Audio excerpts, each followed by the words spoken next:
elimination hanging over his team, Oklahoma State's Gary Ward was worried when the Bats stayed silent against Indiana State. So it was the other parts of the Cowboys game that kept them in it. Good defense.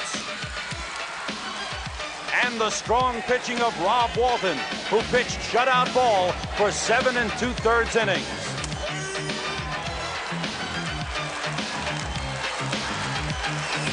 Finally, the Bats came alive. Oklahoma State's best hitter and RBI man, Robin Ventura, came through, helping the Cowboys win and stay alive in the College World Series. Loyola Marymount coach Dave Snow wasn't happy with the way things went for his Lions against Arizona. Some bad calls hurt, and so did some bad plays in the field. Like this dropped fly ball by right fielder Jim Bruschi.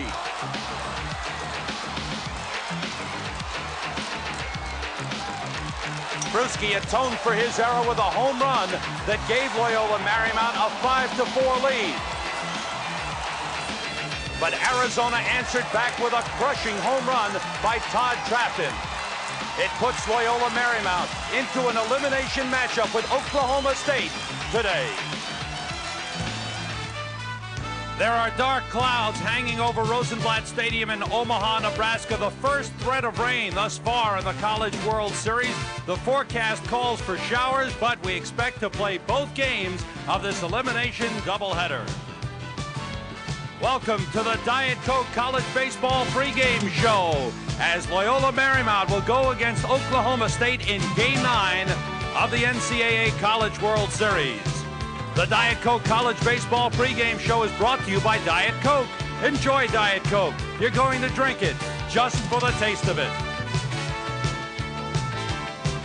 Hello, everyone. I'm Sam Rosen. Welcome once again to our continuing coverage of the NCAA College World Series. There are 6 teams still alive in the World Series. After tonight, there will be only 4. We have an elimination doubleheader for you, and in the first game, it's Oklahoma State 1-1 going against Loyola Marymount 1-1. Joining me once again is Rick Wolf, and as far as these two teams are concerned, Oklahoma State comes in after a win. Loyola Marymount comes in after a loss. What do you think about that? Well, of course, Sam, it's always easier to play after you've won rather than lost. Okay, now both teams are not hitting up to potential, especially Oklahoma State, one of the leading offensive teams in the country. Oklahoma State, during the regular season, they averaged 9 walks a game. Here they already had 6 in 2 games.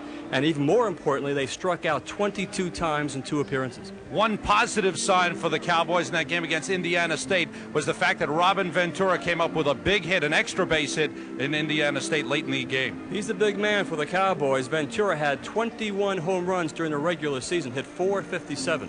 Okay, joining us once again, as usual, is Irv Brown. He is downstairs on the field with the respective coaches of these two teams. We'll get the coaches' viewpoints right now. Let's go to Irv. Thank you, Sam. Gary, problems hitting. Big ballpark, too many strikeouts, too many fly balls, to be blunt. Yeah, Irv, it's a great concern. You can't come in here and hit the ball in the air, and you can't come in here and strike out a lot. You got to move the ball and put it in play, and look at it from the standpoint that you're going to play a low-run type concept early. We're in a tendency at Oklahoma State to play for the big inning. I think that's our mentality offensively. Got to guard against it and maybe look to score a run or 2 early in the ballgame, get our offense moving. Good luck to you today, Coach. Thanks, Irv. Dave, what about the mental toughness of your ball club? First time here, do you get a read on the kids? Well, obviously that's what's going to be tested in this situation, and we've displayed mental toughness in the past. We did it in the regional, and I think we have to rally around that at this point and keynote on it. Dave, we've enjoyed you. Good luck to you. Okay, I heard about that softball game, though. I heard you hit into a double play yesterday. Well, you didn't have to bring that up, though. What can I say, Sam? You go upstairs and have a good time.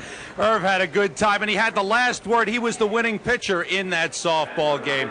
Threatening skies, but we expect to play baseball. We'll look at Loyola Marymount in just a moment.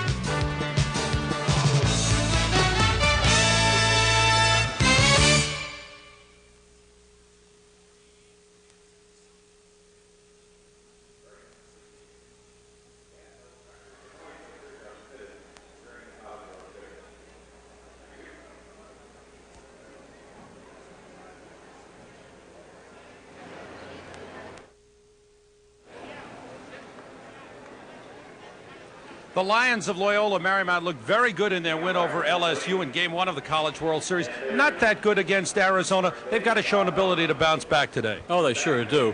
And the guy in particular is Jim Bruschi, who made not only a physical error, but also a mental error that cost him in that game. Now, he has to show the mental toughness that Dave Snow was talking about to get back into this ballgame. One thing he did show in that game against Arizona is he came back with a home run. Well, keep in mind, he did. Keep in mind, he was the MVP in their regional, so he's a good player. Okay. Certainly a big factor in the series, as always, is pitching. And in a game like this, where you must win to stay alive in the series, the coaches will be looking at the bullpen early. If the starters falter, they will look to the bullpen. A key factor in the College World Series is relief pitching. Pitching is a vital part of winning in the College World Series. Relief pitching is most vital. A term that's often overused in a tournament, particularly one of this magnitude, where they give you a day off and sometimes 2 days after a ball game, is the term pitching depth. That's not nearly as important as having one ace relief pitcher who can pitch in all 5 or 6 ball games. And that's what won it for teams in the past. One of the reasons Maine was eliminated early in this series was the failure of the bullpen to hold a 7-0 lead against Arizona. Oklahoma State was able to stay alive in the series thanks to excellent relief work by Gordy Dillard. The stopper is key. When you have a guy and you're used to going to him in the later innings, 7th, 8th, and 9th inning, and you sense that it may be time for a change, it's easy to make a decision. Most college teams score a lot of runs and they stay with their starters and they live and die with it. We've been a club that's put a lot of emphasis on our bullpen because we've got a guy like Rick. For us, it's a major factor. I think in order for us to win, we have to be winning the ball game or at least a tie going into the 7th or 8th inning so that Rather can save a ball game or help us win a ball game. So it's even more important to us than probably most of the clubs out here. Relief pitching will be important. The starters will be important for Loyola Marymount. Right-hander Tim Layana, he pitched Game 1 against LSU. Right-hander David Osteen goes for Oklahoma State. David Osteen for the Cowboys throws a screwball. He'll throw it 40% of the time. Of course, he's the son of former Major Leaguer Claude Osteen.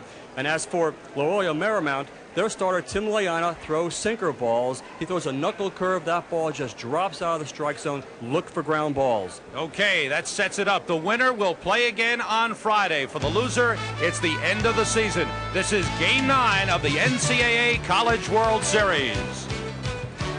The Diet Coke College Baseball pregame show has been brought to you by Diet Coke. Enjoy Diet Coke. You're going to drink it just for the taste of it. We are getting set for the game between Loyola and Oklahoma State.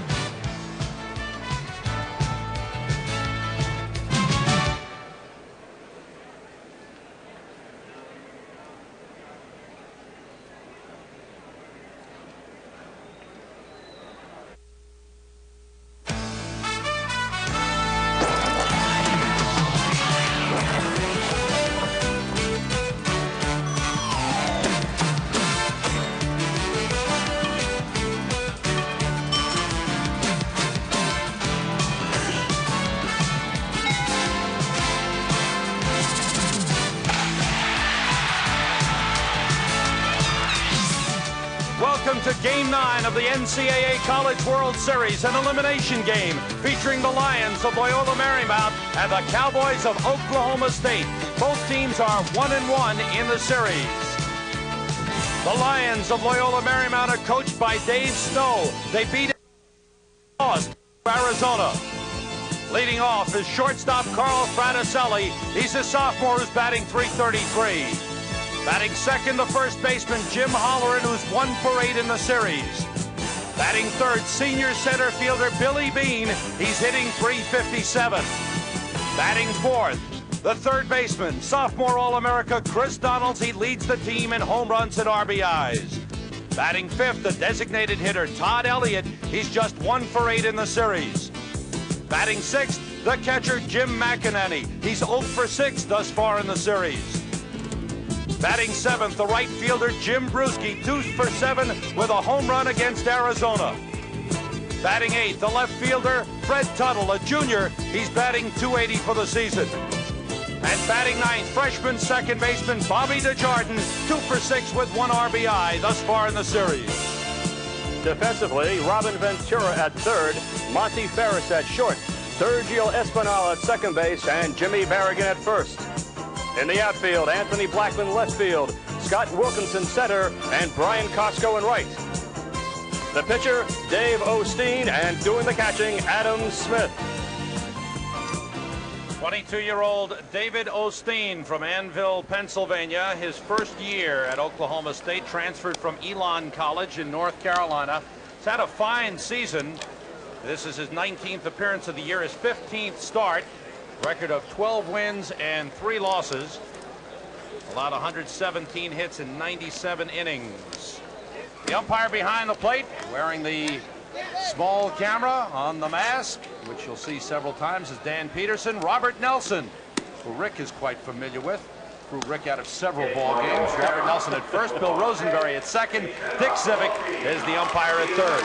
Despite the threatening skies, we have a lot of bright sunshine on the field right now. The wind is blowing out and could be a factor in this ball game. You mentioned the wind, Sam. If there's any influence in this game for either team, according to the wind, it would certainly have to go with the Cowboys. Oklahoma State, of course, a long ball hitting ball club, and if that wind is blowing out, that's to their advantage.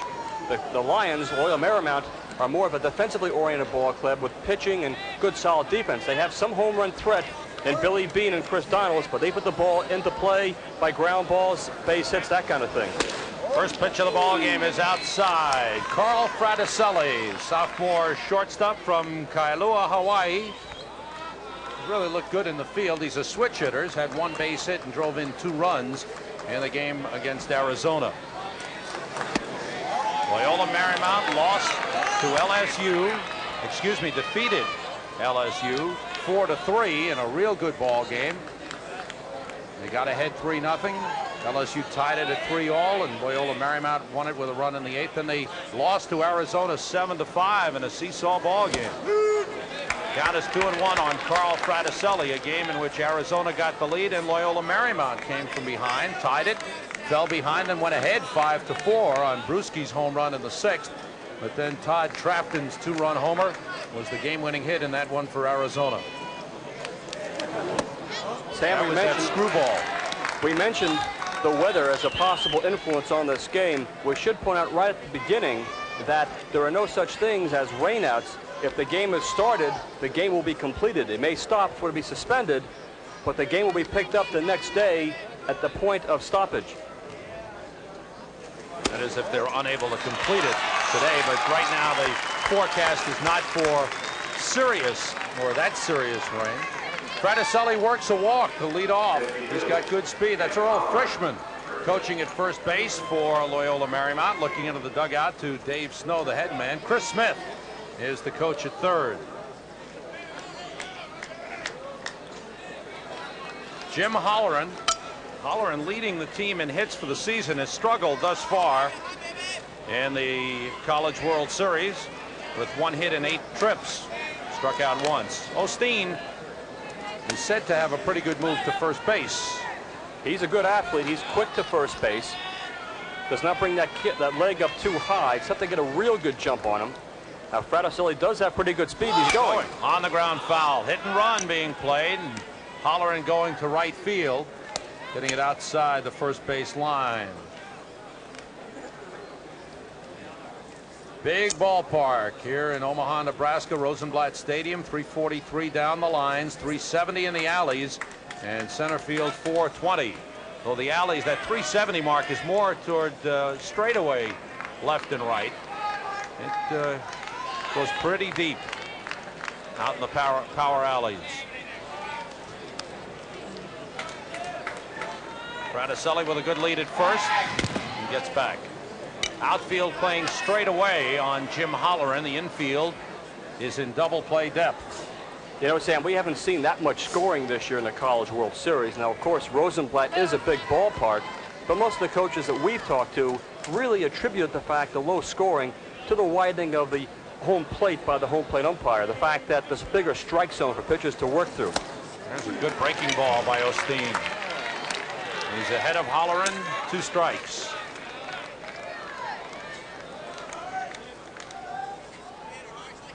It is 4:15 local time. Crowd will be building as the evening goes on. Pitch out, nothing happening. Second game of this elimination doubleheader has the defending national champions, the Miami Hurricanes, who lost to Florida State last night, going against LSU. John Sanders, Joe Morgan, and Irv Brown will bring you all the action in that one. Tomorrow night, the undefeated winners, Florida State and Arizona, meet up in a single game. Fraticelli goes back. The winner of that game tomorrow night will automatically earn a berth in the championship round. You have to wonder about the possibility of a steal here, because after all, they just had a pitch out, and Osteen is keeping Fraticelli close. Fraticelli looking into the dugout to get the signs from head coach Dave Snow. Surprised they pitched out 0-2? Not really, but I tell you, that pitch out can be a valuable tool for a pitcher, and with Osteen, who has pretty good control, nothing wrong with pitching out again. The count 1-2. Smith has a great arm, though. Quick release. That looked like that screwball. Yes, it was. Osteen will throw that screwball practically 40% of the time. This ball to a right-hander batter comes in on his hands and drops down. And you saw Holleran really had some problems with it. Didn't know what to do with it. See, as he released it, the fingers were up off the ball as he released the pitch. Good fastball. Osteen strikes out Jim Holleran. There's 1 man out here in the top half of the first inning. The screwball is a difficult pitch for a young man to master. Not only is it tough to throw, it does put a little bit of a strain on the right elbow because it's an unnatural rhythm. In other words, when you let go of the ball and you turn your wrist, actually turn the wrist away from your body, that's an unnatural kind of motion for yourself. And second of all, it's tough to control. But it's a very effective pitch if you can handle it. Senior center fielder Billy Bean steps in. Carl Fraticelli looking into the dugout for a sign as the runner at first. 1 man out. There's the screwball way outside. Billy Bean having an outstanding year, winding up his collegiate career, hitting .357 this year. There's a screwball from Osteen. Now watch the elbow lead and the wrist turn away. See at the last second there, that wrist turned the wrong way. Normally, if you throw a breaking ball, your wrist is going to follow through to the first base side. Runner fakes going. Pitch is taken for ball 2. Billy Bean with 1 hit thus far in the World Series. That was a double, and he scored the winning run against LSU, and Chris Donalds, the cleanup man, followed with a double. Billy Bean's got to be a favorite in New York City. Last year, he was drafted in the 5th round by the New York Mets. 2 days ago, he was drafted in the 3rd round by the New York Yankees. That pitch stays outside. The count is full at 3-0.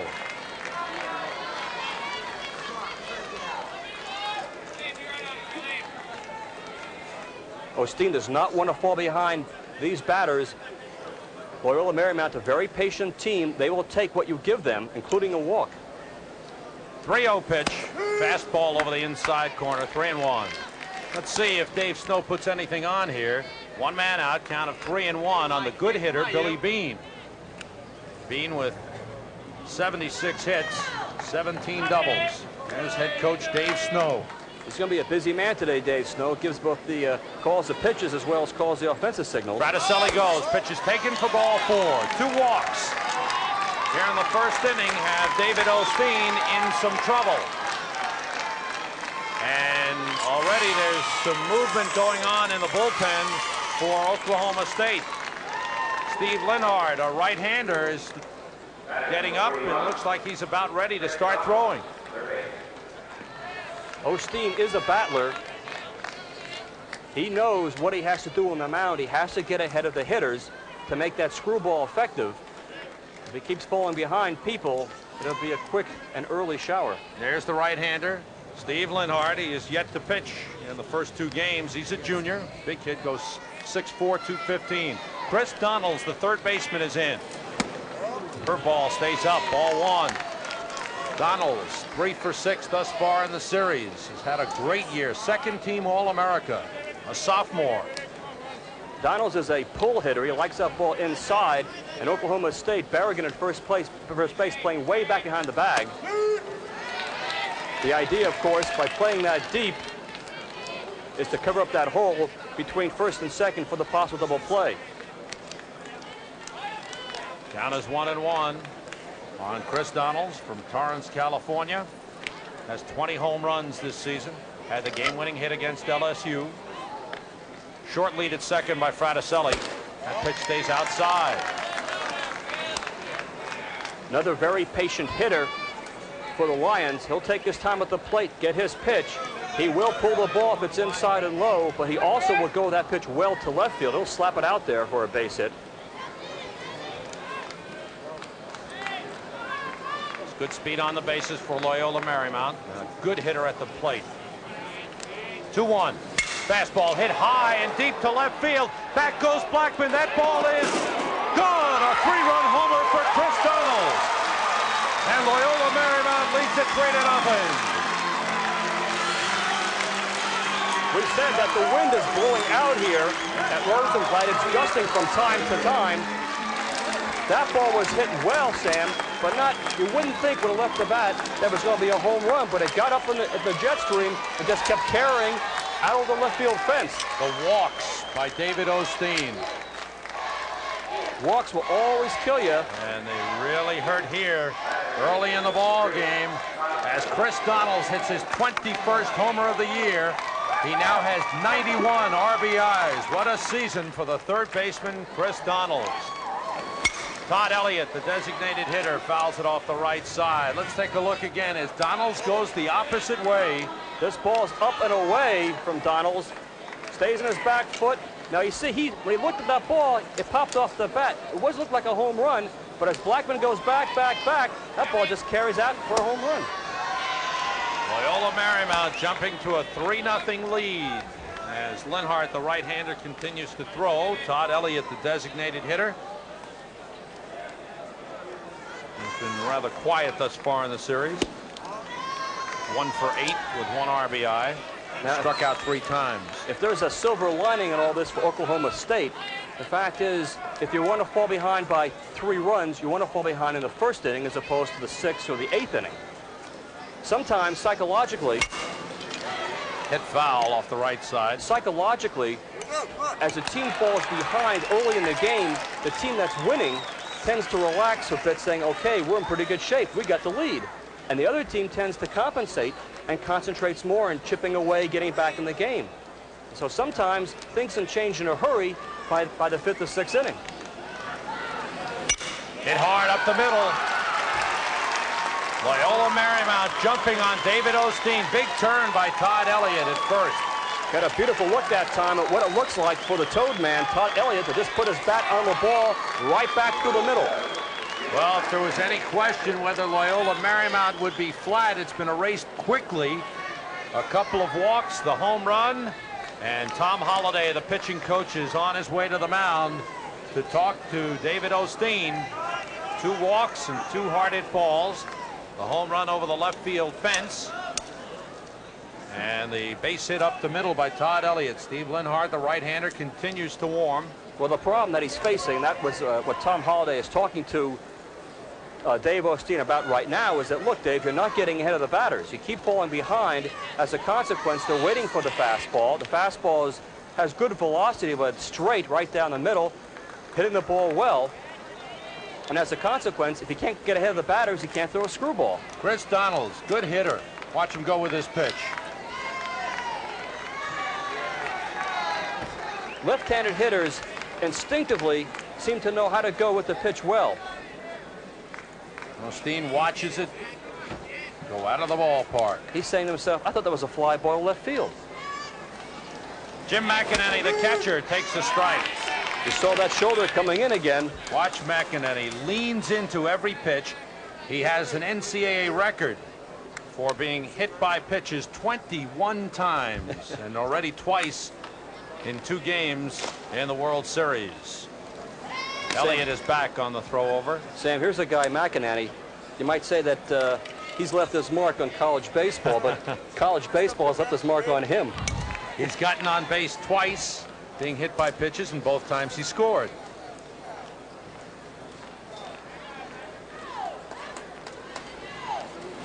Fastball on the outside corner. It was pointed out before the game that when Dave Snow was the pitching coach at Cal State Fullerton in '84 when they won the national championship, it was pointed out that Fullerton had quite a few guys hit by pitches. And we asked Dave to comment about that. He said, gee, isn't that curious? With a little wink in his eye. Foul tip, the pitch held on to by Adam Smith, and McInerney is struck out. So David Osteen with 2 walks, 2 strikeouts, and 2 hits in this inning.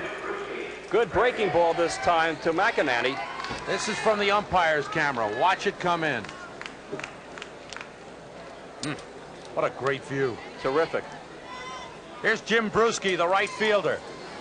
Bruschi was not swinging the bat well at all until his last 2 at-bats against Arizona. He had struck out 4 times, and then he hit a home run and had a single.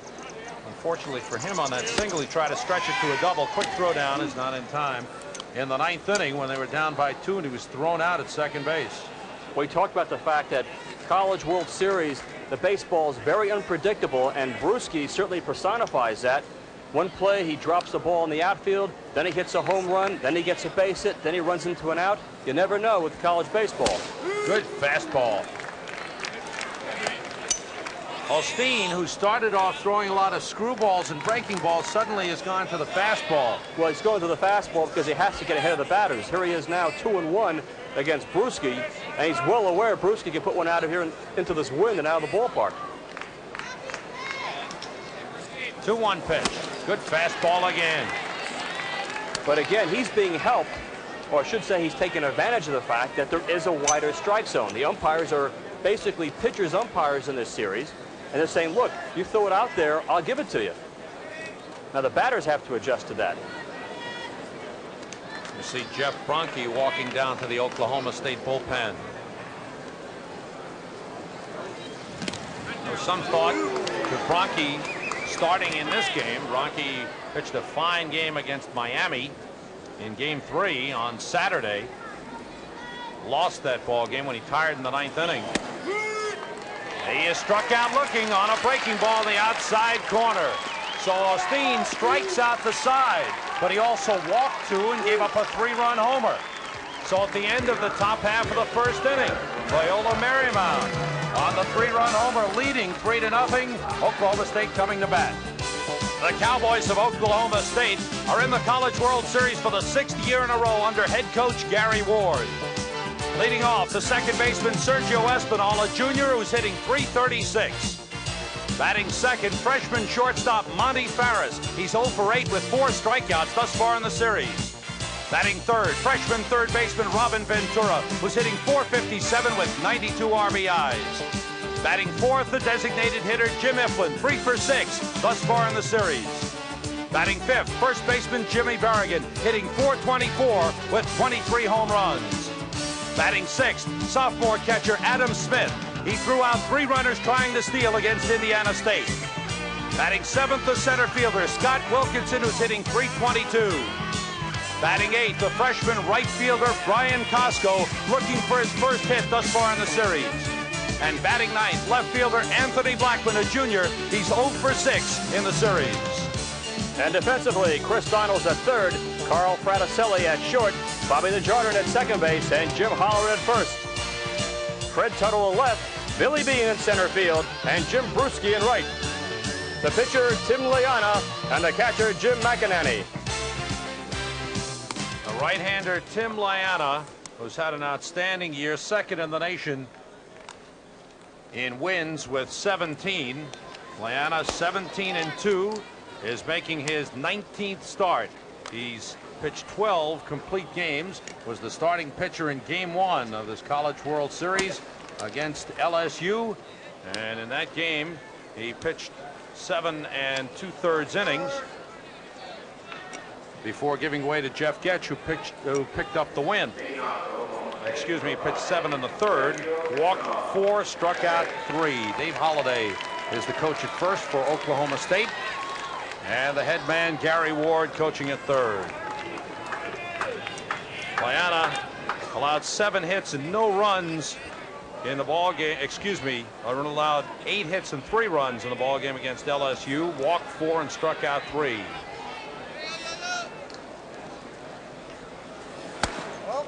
Big turnaround for Tim Loyola. He really came on, was a .500 pitcher last year.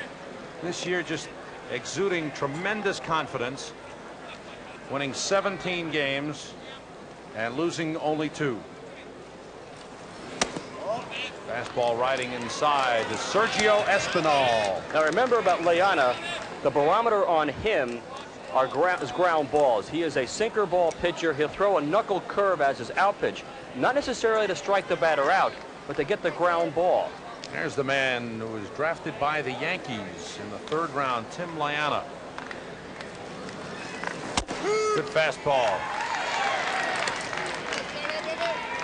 Loyola Marymount, thus far in the 3 games we've watched them, play a very deep outfield, perhaps the deepest outfield of any team. They're extremely deep. In fact, you get the idea that if it weren't for the fences out there, they play even deeper. That fastball's way inside, and it's 3-1 on Sergio Espinal. Now Fred Tuttle in left field. There's Fred Tuttle. He's right next to the warning track. Now against Oklahoma State, they of course have great hitting and particularly great power hitting. Reminds me in '71 we played Brigham Young out here, Sam. We beat them 4-0, Harvard did, but I think BYU had 27 line drive outs. Again, the fastball on the hands. Fraticelli at short across the Holleran. One thing that has not been happening thus far in the World Series is those top 2 men in the order for Oklahoma State getting on base. Espinal is now 2 for 9, and Monty Farris, who steps in here, is looking for his first base hit of the series. He is 0 for 8 and has struck out 4 times. When you look at Monty Farris now, of course, he is a freshman, so it is difficult.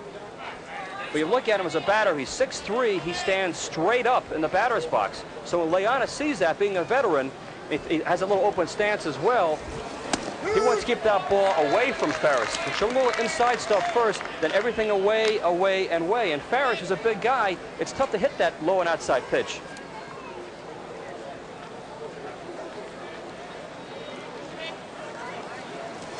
Goes to the breaking ball, and Farris chases it. Good tough slider by Loyola. After he started in with the fastball to get ahead, he went to the sharp slider low and outside. Now, just as I said, he'll get that fastball for strike 1, and then he's going to work you away. Now Farris, he knows, can't see that pitch low and away.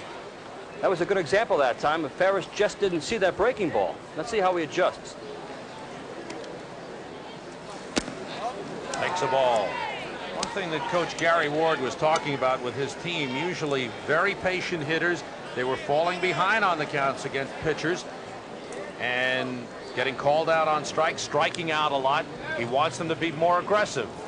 We'll see if that holds true for the Cowboys in this game. That fastball's down low. It's 2-2. Well, they walk a fine line. Now, Gary Ward, everybody knows, is a major proponent of disciplined zone hitting. It does not want his hitters swinging at the pitcher's pitch, doesn't want him swinging at a breaking ball, particularly early in the count.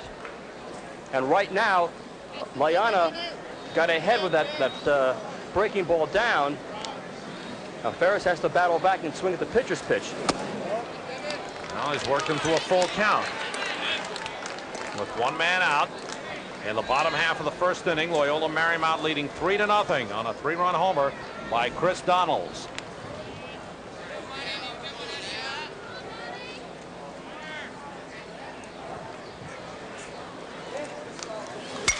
On the ground to short again. Fraticelli with a big hop.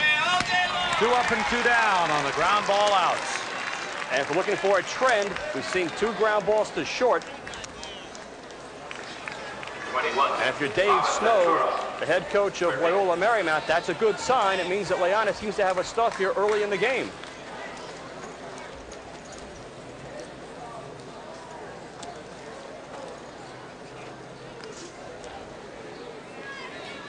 Jeff Bronke is tossing lightly in the Oklahoma State bullpen as Robin Ventura steps in. We'll step to Irv Brown. Sam, remember Doug DeCenza played here with these guys. He's now in the Cub organization.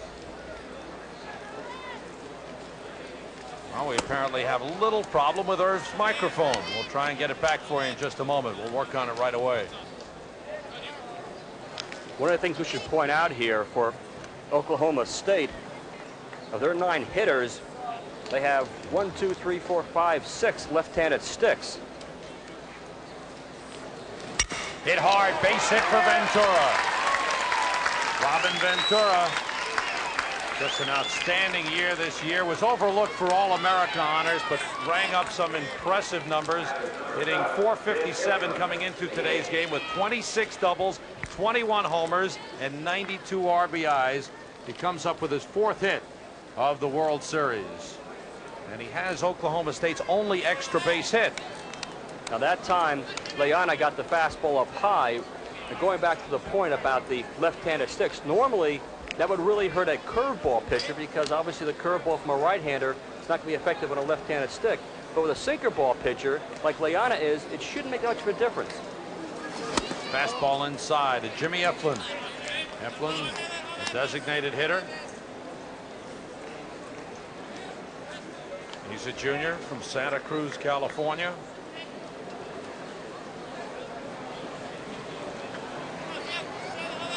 See Jim McInerney getting his signs from Dave Snow. He calls all the pitches for the Lions. Ventura's got a good lead at first. That pitch taken low and inside. Now that was not the knuckle curve. That was a straight curve that broke down. Loyola knows he has to keep the ball at the waist or down at the knees to be effective.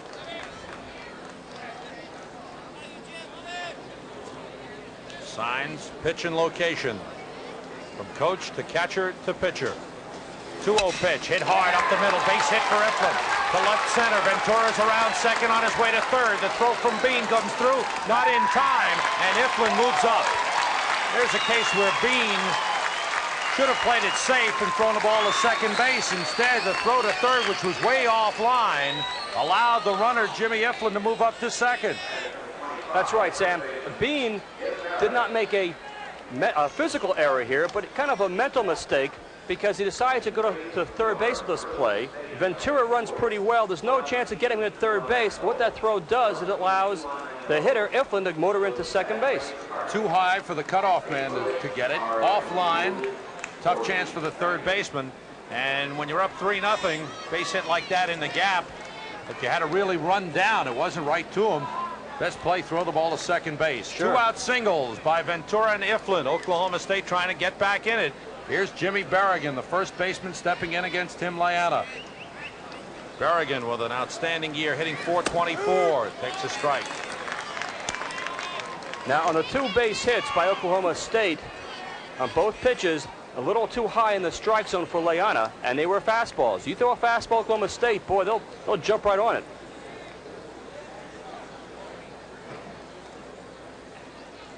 Big moment. Oklahoma State has not been able to come up with the big hit against Miami.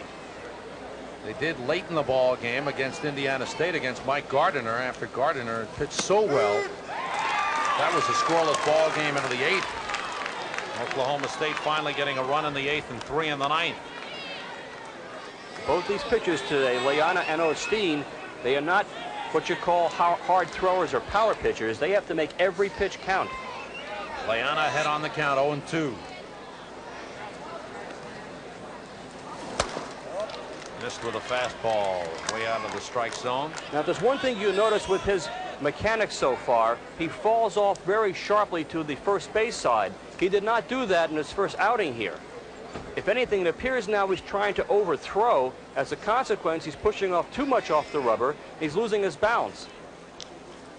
Fastball got him. Actually looked like a slider that broke down into the dirt. Berrigan is struck out. The put out is 2-3 and the side's retired. Oklahoma State threatens with back-to-back singles with 2 men out, but leave runners at second and third. And at the end of an inning, Game 9 of the NCAA College World Series, it's 3-0 Loyola Marymount.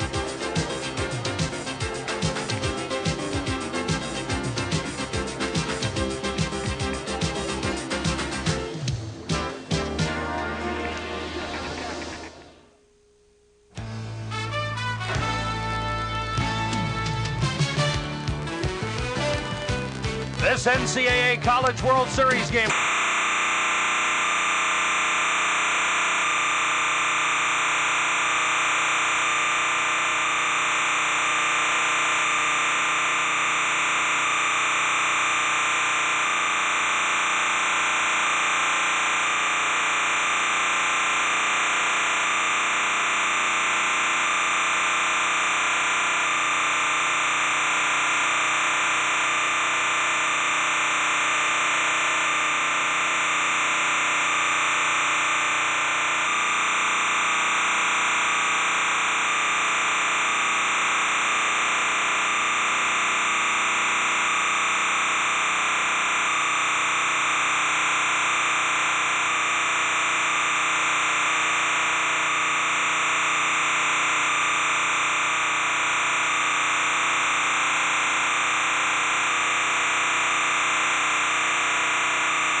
State has everybody ready to go in the bullpen. Left-hander Gordy Dillard is down there. Right-hander Steve Linhart. Right-hander Jeff Bronke.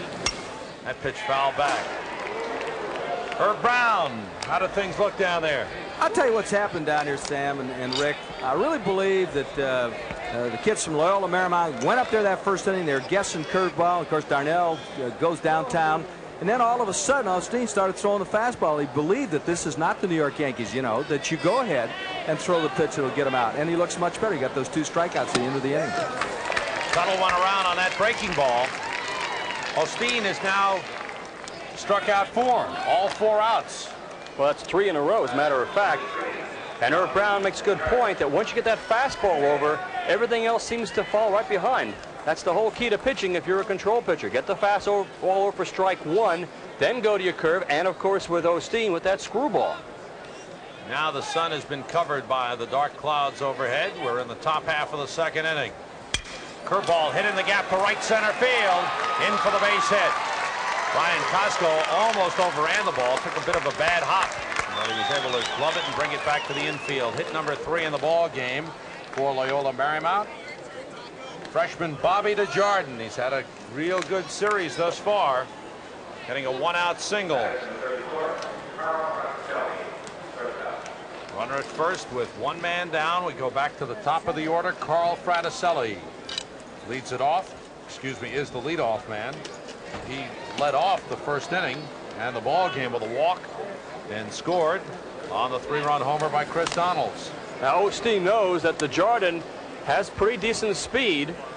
Fraticelli is like a magician up there at that bat. He can bunt, he can slap the ball around. Good fastball from Osteen. Scott Wilkinson, the center fielder, shading Fraticelli towards left center. Big gap in center and right center for Carl Fraticelli. Line drive hitter. He's had a real good year with a bat. Fastball in the inside corner. And Ventura cheats in at third base. Now he'll back up a bit as 2 strikes are on Fraticelli. Tied for the team lead in doubles with 17. 71 hits this season for Carl Fraticelli. Lights are on here at Rosenblatt Stadium as the sky is darkened. Sam, it's kind of interesting to watch the base runners for the Lions. DeJardin at first base, he looks right into the dugout to Dave Snow to get the signs as opposed to getting it from either his third base coach or his first base coach. DeJardin with a small lead at first. In my experience in coaching college baseball, normally the signs come either from the head coach who coaches third base, or they come the relay to the third base coach from the head coach on the bench, but it's rare to see the signs flashed right from the dugout. Curveball line past Ferris into left field. Runners at first and second with 1 man down on back-to-back singles by Bobby DeJardin and Carl Fraticelli. Now Osteen has to be wondering himself what's going on. He threw 2 pretty good curveballs. First one he threw to DeJardin, who just scooped it up and hit it out to right center. This one, Fraticelli just puts the bat in the ball on the breaking pitch and puts it out into left field. So he's thinking, wait a minute now. My fastball should be working. I can't get it over the plate. My curveball looks pretty good, but they're hitting my curveball. Let's see that screwball now. 2 on, 1 out. That pitch is high to Jim Holloran. who struck out his first time up. Left-hander Gordy Dillard, who is expected to be the short man, but there is no short man in this game. Everybody could be called on for Oklahoma State. 2 on and 1 out. Runners go, and it's foul tipped off the mask of Adam Smith. And back to the screen. So Loyola Marymount with a 3-0 lead had the runners going. Adam Smith turns his head on this pitch. He was very fortunate not to get more seriously injured. He'll turn his head the last second. Now you wear that mask and you're taught as a catcher, you see that, ooh, that mask comes flying off. You're taught as a catcher, Sam, are you not? Just to keep that head straight all the time. Yeah.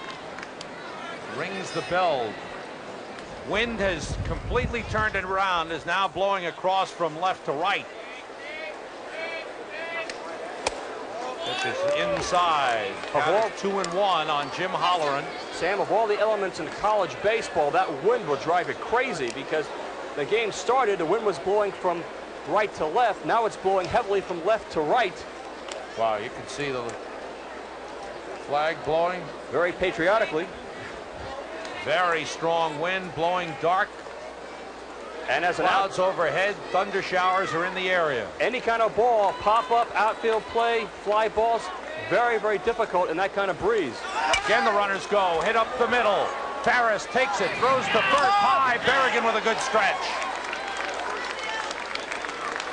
Well, with the runners going, that keeps Loyola Marymount out of a possible double play as Holleran put his bat on the ball.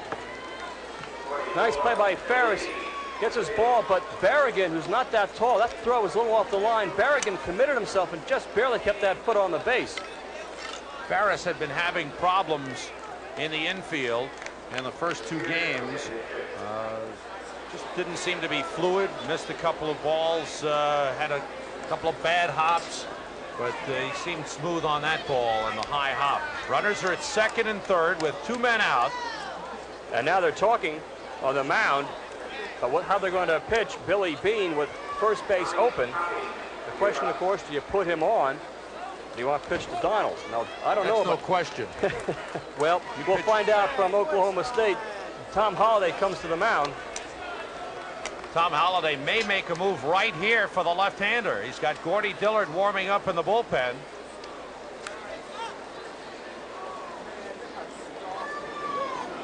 He's going Holliday's looking out. He wants the left-hander with the left-handed power in the middle of the order.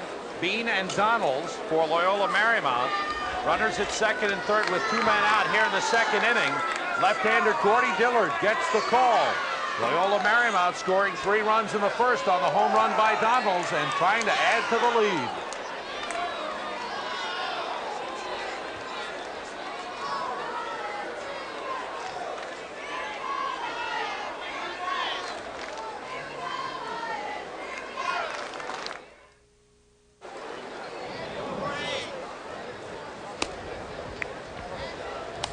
We're not looking at a hurricane hitting the coastline of the Atlantic or Pacific Oceans. We're looking at the wind really picking up here. It must be blowing close to 35, 40 miles an hour here in Omaha. Well, you mentioned the Atlantic or Pacific. This is no day at the beach, not in Nebraska. The rain there has not been any rain as yet. The grounds crew is ready to bring out the tarp should the rain start. Dark clouds overhead, but we're ready to continue here in the top half of the second inning. Loyola Marymount leading in this elimination game 3-0 with runners at second and third, 2 men out. And Billy Bean, the center fielder's getting set to face Gordy Dillard. Dillard did an outstanding job in the game against Indiana State. Came on in the 8th inning, pitched 1 1/3 inning and struck out 4. Has an excellent curveball and slider. Goes with a fastball at the knees to Billy Bean. Bean, senior center fielder, has had a great career at Loyola Marymount. Was drafted by the Detroit Tigers in the 4th round on Monday. Good outfielder, swings the bat well. Marv Rockman, a right-hander, is loosening up. A submarining right-hander is loosening up in the bullpen for Oklahoma State. Curveball on the outside corner. That's the pitch Dillard loves to throw to those left-handed batters. Now he's got him with a 2-2 count. The left fielder is way in. Anthony Blackman very shallow in left field. Center fielder Scott Wilkinson is deep and pulled over to right center. Here you see the big gap. Blackman in with that wind blowing across. Nothing will carry to left field right now. But it has to be extremely difficult for an outfielder or an infielder on a pop-up right now. Any ball hit in the air will be extremely difficult to As I was handle. saying, any ball in the air, particularly a ball hit towards right field, going to be really tough to track down. Curveball check swing, tap back to the mound. Dillard to Berrigan, and he gets out of it. Good job by Gordy Dillard as he comes in a dangerous situation for the Cowboys of Oklahoma State, and they get out of the jam.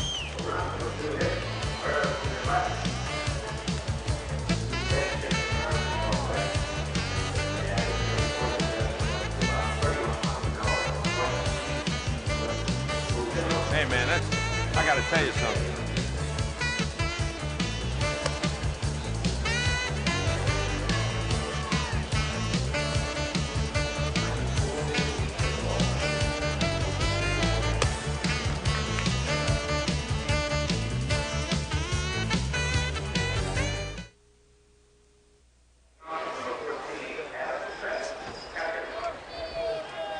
We are moments away from a thunderstorm here in Omaha, Nebraska, as dark clouds hover above, and we continue here in Game 9 of the NCAA College World Series.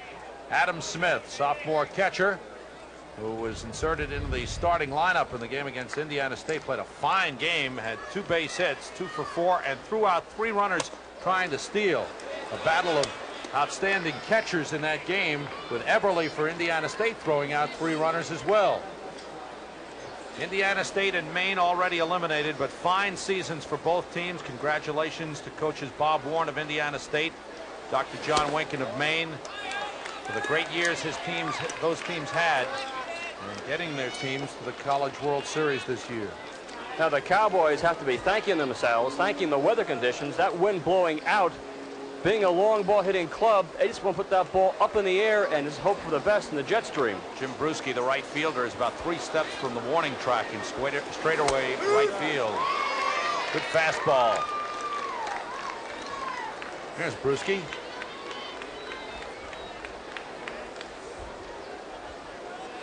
Right by the warning track. Not much room behind him. Breaking ball, slider staying down low. Loyola wants a new ball. Adam Smith, younger brother of Billy Smith, who played so well for Oklahoma State, right fielder last year, signed with the Giants.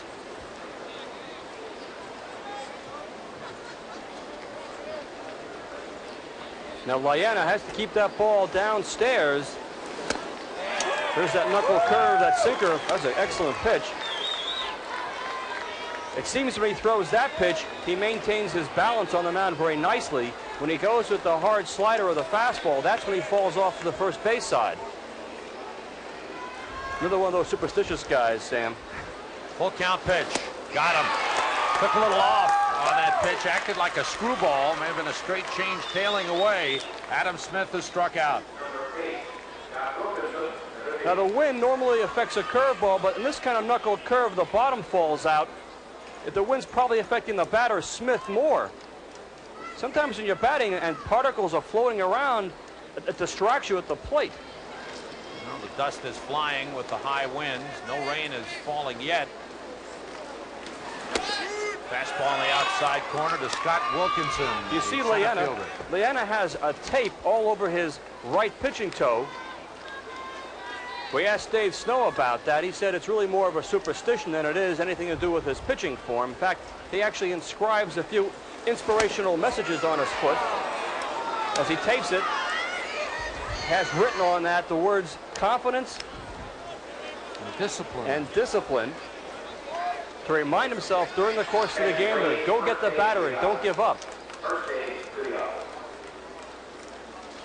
Now, the center fielder, Billy Bean, has picked up. If he can get that into his back pocket. No. He's getting assistance from the ground crew. Herb Brown looks threatening down there, doesn't it? Sam, it is a little threatening. Hey, I was going to mention something, Rick. 2 straight changes in a row by Loyola. How often do you see that? Boy, I tell you, I saw those changes there. If you think with this kind of breeze, even if you fool the batter and he pops it up, and this kind of zephyr blowing out in the outfield, it could just go 400 feet. That's right.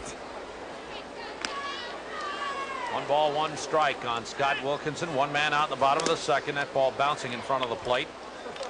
Loyola Marymount leading Oklahoma State 3-0. 2 strikeouts now for Loyola in the game, and again, uncharacteristic of Oklahoma State. They have struck out 24 times thus far in the College World Series in just 20 innings. Fouled at the plate. Struck out 12 times against Indiana State, 10 times against Miami, and 2 thus far in an inning and a third against Loyola Marymount.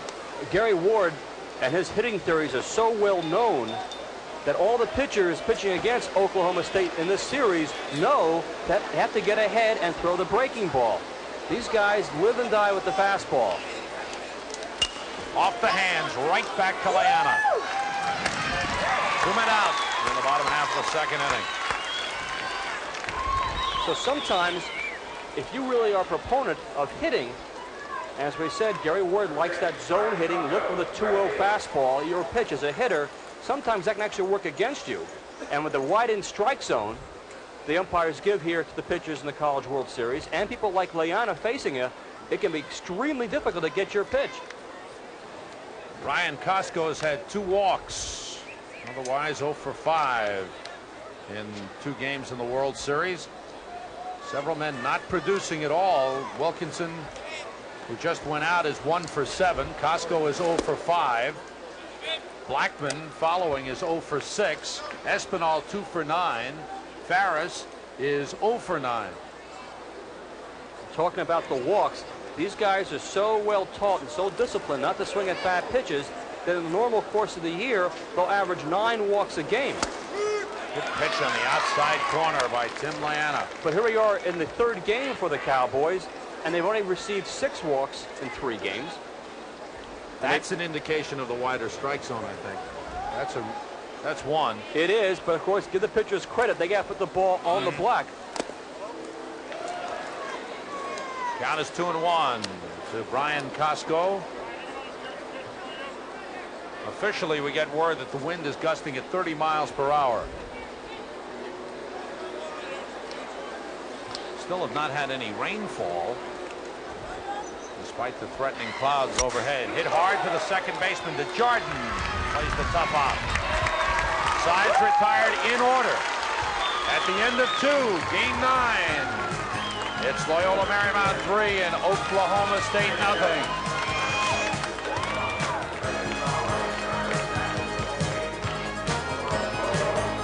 Gary Ward not happy right now with his Oklahoma State Cowboys.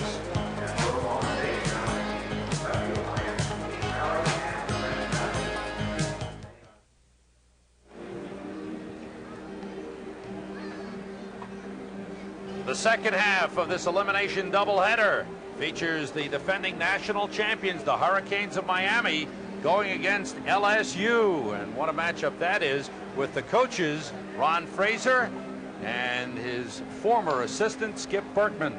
Miami and LSU. John Sanders, Joe Morgan, and Irv Brown will bring you the action after we head to Sports Center after this game, and then come back out to Rosenblatt Stadium for game 2. That's provided we don't have weather problems. I don't know, Saw Sam. some lightning in the sky. There are reports of rain already falling. I think it's about time to cue in Dorothy and Toto. Reports of rain falling in parts of Omaha, and I believe the ground crew is just about ready to start bringing out the tarp. Here they come. They've gotten the sign. Now the umpire's not sure. He wants to hold them up. Somebody gave the ground crew the sign and to start bringing out the tarp.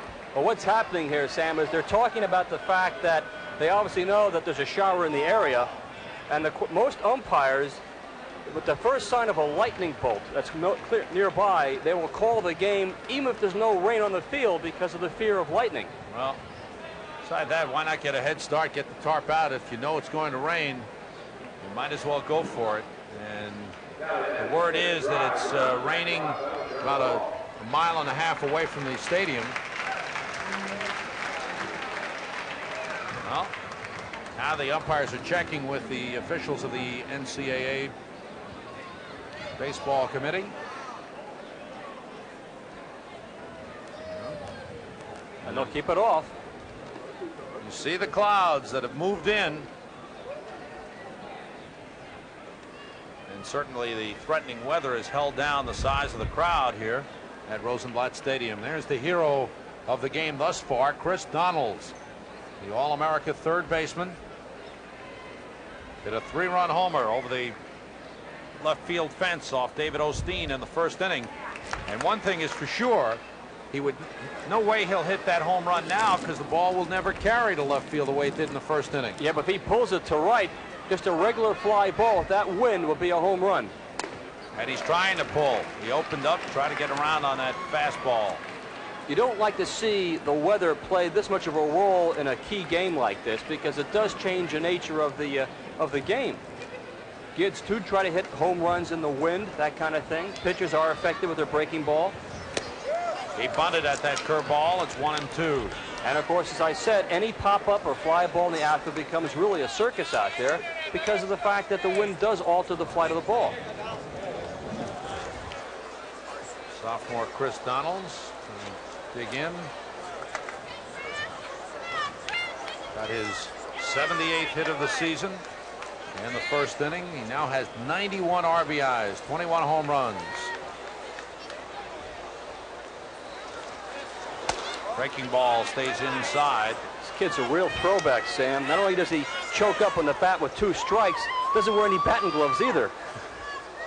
An All-American baseball player. He likes the feel of the bat in his hands. Doesn't need the gloves. Left-hander Gordy Dillard delivers 2-2. Fastball up and in. Now he's got him 3-2, the full count. Now Dillard, his best pitch is that sharp curveball to left-handers. But now with the wind blowing out to right, that's got to affect that curveball breaking. Let's see. He broke that one off pretty good. Down into dirt, Donalds chased it, and the put out is made 2-3. Smith to Berrigan, 1 man out here in the top half of the third inning. Donalds chasing the breaking ball. Well, if you're going to throw that breaking ball, you got to put that ball downstairs. As you said, Sam, you don't want the ball up because if he lifts it at all, it could be problems. Gordy Dillard has gotten 6 outs in his 2 appearances, 5 by strikeout.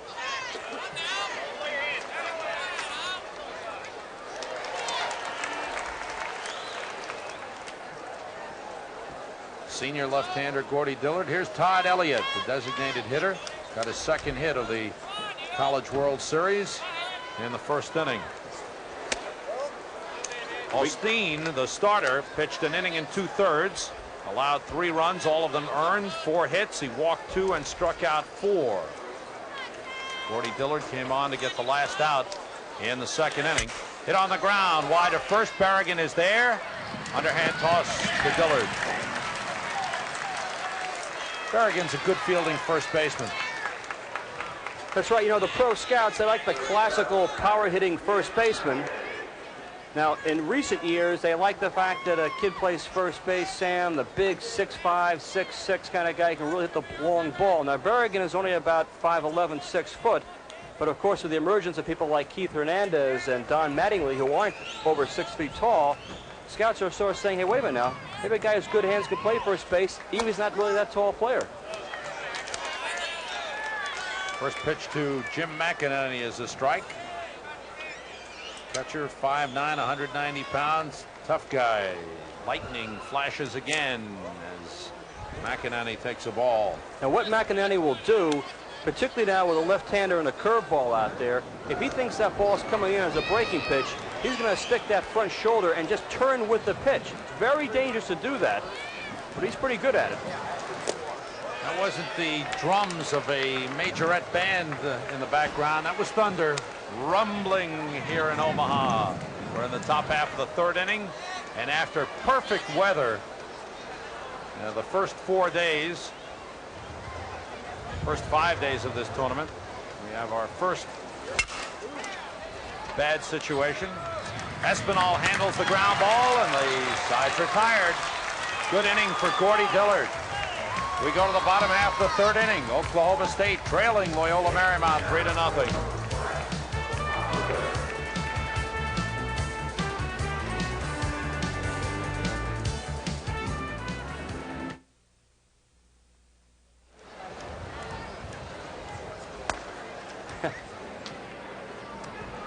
That's what Gary Ward wants to know.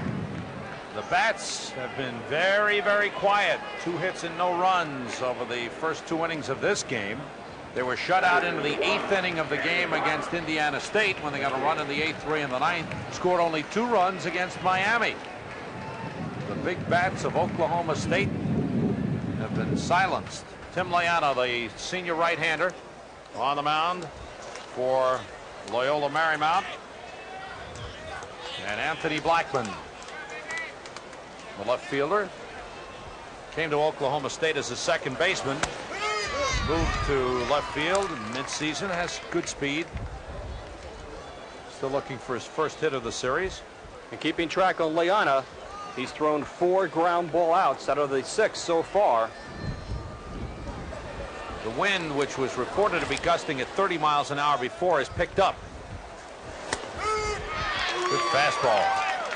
But still, no rain has fallen here at the ballpark. Reports of rain in the area.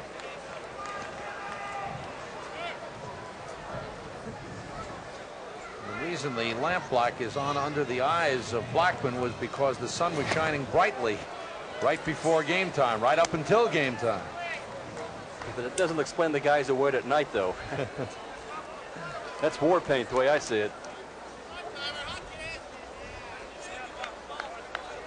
Count is 1-2. The winner of this game will play on Friday in another doubleheader. Tomorrow, the singles bracket matchup between Arizona 2-0 and Florida State 2-0. On the air at 8 o'clock Eastern time with that game for you. That pitch in the dirt. The winner of that game will win a spot in the championship round.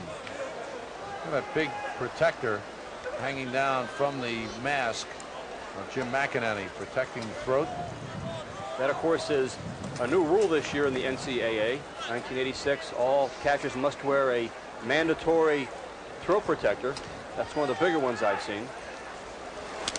Just hit the end of the bat. No, it went back to the screen. He swung and missed. And they safe at first. I thought that pitch was foul tip. Well, I thought it was foul tip too, but when Blackman just took off for first base, he must have realized that he had missed the pitch. Otherwise, he'd have stayed at home plate to argue about it. And Dave Snow is arguing that the first base umpire was not in position to make that call at first. No question this time, Blackman just took off. He runs well. Close call. And you see Dave Snow is out in the field now talking things over with Rob Nelson. I think that's a good call. He's safe. Yep. Rob Nelson, the first base umpire. So I've had a few conversations with myself back in the minor league days. Well, Dave Snow has had that now happen twice where a pitcher of his has struck out a batter and the batter has reached first. Blackman is on. Call! Give yourself a wake-up call. Nobody out, a runner at first. Strikeout and a wild pitch is charged. Third strikeout of the game for Tim Loyola. And lightning flashing in the sky. Thunder overhead. Booming. Trying to wake up those bats for Oklahoma State. Bottom half of the third inning. Quick throw. It's in the dirt, though. Blackman diving back in. Irv Brown. Hey, you know, Rick, I think here's the problem right here. Bob Nelson has the right call, but look at his position. what Dave Snow's arguing about. He wants him to get the angle. I think everybody was a little fooled. I thought it was a foul ball, kind of froze. Everybody was kind of looking at a lightning bolt and everything, and it's not the good position. Simple as that. Wasn't a good position, Irv, as you say, because that throw came from behind home plate, so Nelson had to shift all the way into foul territory to make that call. He was sort of caught in between. Quick move by Loyola. Jim Holleran again with that outfielder's glove at first base. He plays a lot of first base, but he prefers using the outfielder's glove at first. Blackman with a good lead. Again, Loyola throws over. Oklahoma Dave Holliday, State. the first base coach, is arguing with it, or telling Bob Nelson he thought it was a balk, that he moved his left shoulder first. Now Loyola, who has that big kick on his slow windup delivery, has a short, quick delivery to home plate. He's one of these guys who puts that ball in the glove right at his chest, and it's tough to really get a good jump on him. Now the rain is starting to fall here at Rosenblatt Stadium. The Cowboys don't run a heck of a lot. Hit hard on the ground. Fraticelli at short to DeJarden. One. And he holds it. Well, that time DeJarden had every intention of throwing the ball onto first base, but the last second he got something in his eye. And rather than risk a poor throw, I'll just go for the sure out here. Now watch, he'll duck his head. He gets something in the eye from the wind gusting up. Yeah. There's dust flying, there's rain falling, and the freshman Bobby DeJarden made the smart play. Holding the ball. One man out on the force out at second. Espinal, the runner at first, is the leading base stealer. Now the rain starting to come on in.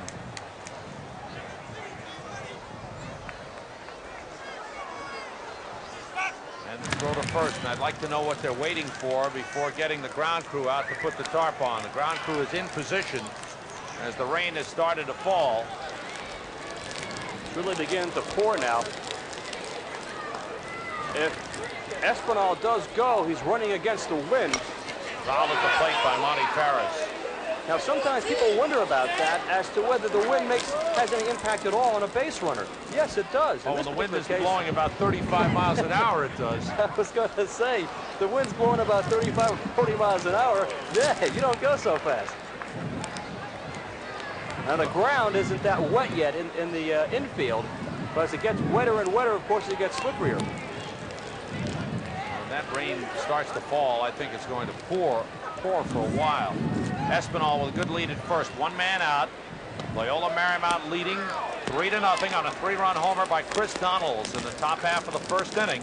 We're in the bottom half of the third. The winner of this game will continue on. The loser will be eliminated from the College World Series. Shortstop Monty Ferris, the batter. One thing to note here, Sam, as it rains, those guys do use. Boy, that was awfully close. They had him. That was awfully close at first base. Holleran questions the call. Nelson in good position to kind of make this call. Now Gary Ward is arguing with the home plate umpire about the move of Loyola. Now here comes the ground crew, and the game will be halted. With one out in the bottom half of the third inning in Game 9 of the NCAA College World Series, we have our first rain delay of the series, and the ground crew is on the move,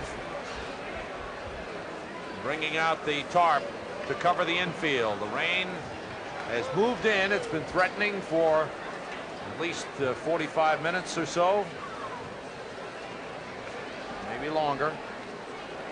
And now the skies have opened up and a real downpour is underway. Hi, guys. TJ, you're doing a great job. The guys I'm worried about are out in center field and left center. Those are the lonely guys out there. Oh, they got to get paid overtime and a half. Okay. The guys are out there under the cover. Right now, the forecasts are for showers. We expect to resume play of this game and get this game and the second game in There's lots of baseball coming your way, so stay with us. The NCAA College World Series will continue. We're in the bottom half of the third inning. Loyola Marymount leading 3-0, and we have a rain delay, but we'll be back.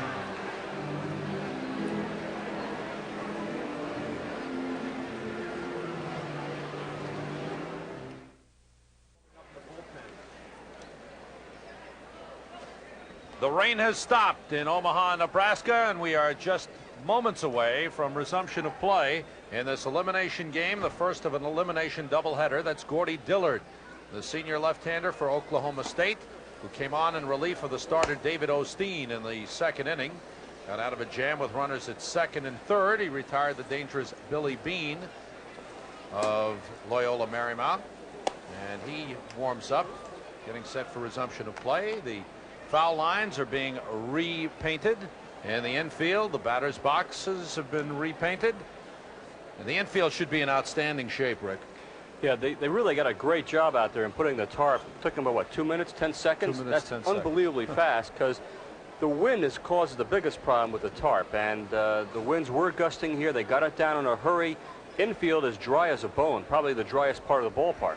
What's interesting now is that the wind is back to blowing out towards left the way it was at the start of the game, which helped Chris Donalds hit the home run. When the dark clouds, the thunder clouds, rolled in, the wind turned all the way around, was blowing out violently towards right field. Sam, we've been at a break here for close to an hour, and what happens in that long a break, basically you're playing 2 games. Now, psychologically, the first game was won by Loyola Marymount 3-0 because Donalds hit the ball. It was sunshiny. It was hot.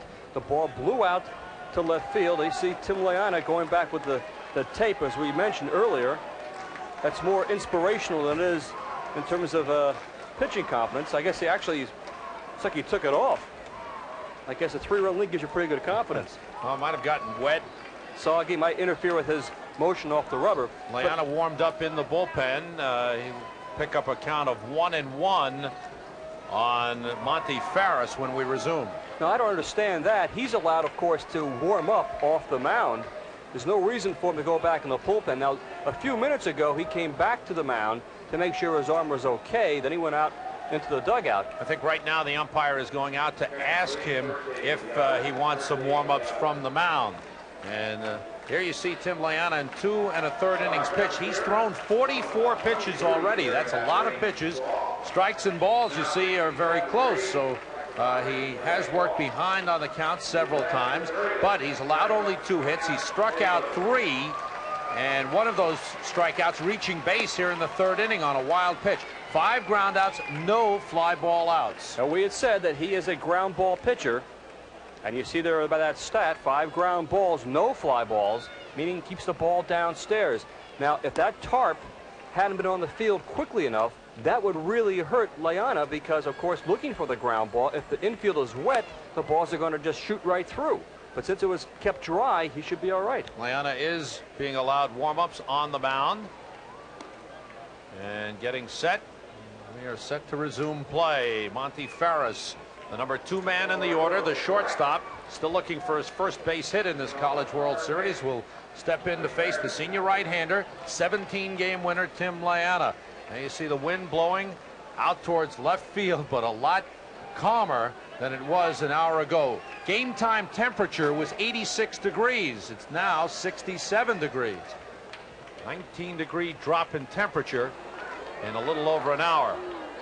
Sergio Espinal is the runner at first. There's 1 man out. Count is 1-1 on Monty Ferris as we resume play. Espinal is the leading base stealer for Oklahoma State. 41 stolen bases in 46 tries this season. Ferris, who's been a good number 2 man all season long, has not been hitting well here in the World Series. Sam, you mentioned that drop in temperature. That could play a factor with each pitcher. Naturally, you mentioned those muscles begin to tighten up. You get that kind of drop in the temperature of 20 degrees. That does take its toll sometimes.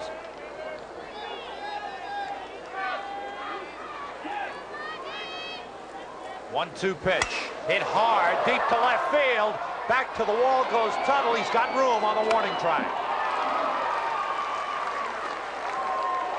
2 men out as Espinal returns to first. That ball was not hit particularly well by Ferris, but what's significant about it is that the ball was up in the strike zone. One of the telltale signs that Dave Snow, the head coach of the Lions, will be watching very carefully with his pitcher, Tim Loyola. In the bottom half of the first inning with 2 men out, Robin Ventura singled. Jimmy Eflin, the number 4 man, followed with a single and took second when a throw was made to third base. There were runners at second and third for Oklahoma State, but Jimmy Berrigan was retired. And Loyola got out of the inning. 2 men out and a runner at first here in the bottom of the third. Robin Ventura, who came into the College World Series batting well over 400, actually in the 460s, is back over the 460 mark. That's the fielder's glove being worn by Jim Holloran, the first baseman. A left field.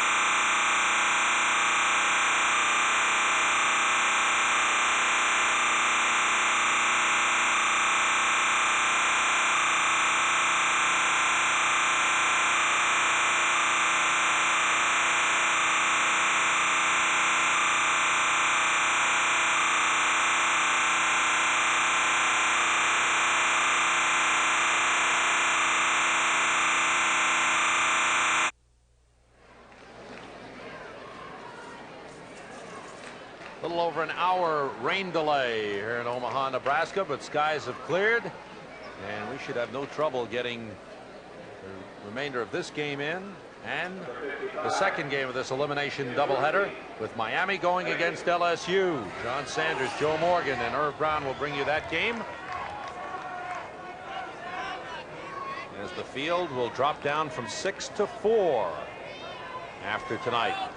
Gordy Dillard pitching to Jim Bruschi, the right fielder. The lucky sneakers. Those are being worn by David Osteen, the starting pitcher, the high tops. He didn't have all that much luck in the ball game. He walked 2 and gave up a 3-run homer to Chris Donalds in the first inning. Gordy Dillard pitching to the right fielder, Jim Bruschi. Bruschi had a home run and a single in the 7-5 loss to Arizona. Perhaps that's why Osteen didn't have much luck in the mound. He didn't wear those sneakers out there. Don't know what kind of traction he would have gotten. Count is 3-0.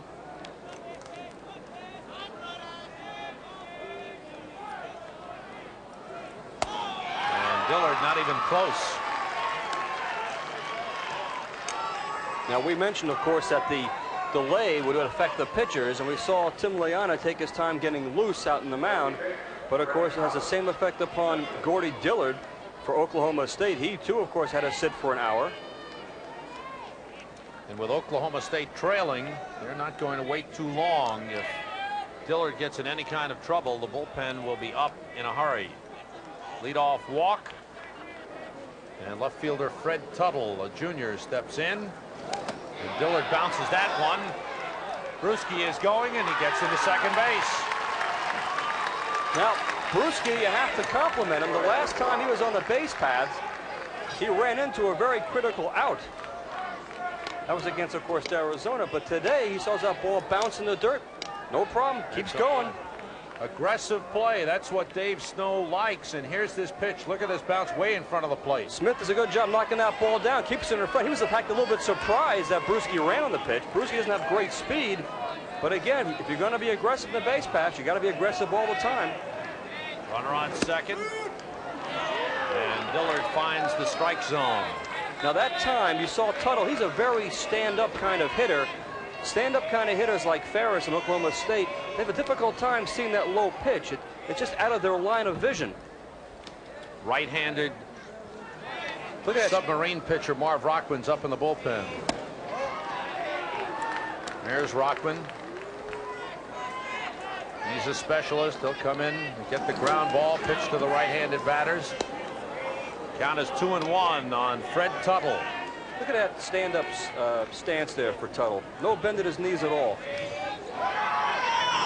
Hit foul off the right side. Out of the ballpark. Now Dillard, who is a breaking ball specialist, is a real good hard curve, or slurve actually. To get himself back in the groove, he's really going to have to force himself to push off that rubber and really drive that back shoulder down, really extend the arm and just snap off that breaking ball off the wrist. Bruschi, the runner at second with nobody out. Got him on a breaking ball. Good pitch by Gordy Dillard. Chalk up another strikeout for Dillard. His second since coming on. He struck out 4 in his appearance against Indiana State. Big hard slurve here. Excellent pitch, breaking down, and Tuttle, who I said, just can't reach that ball.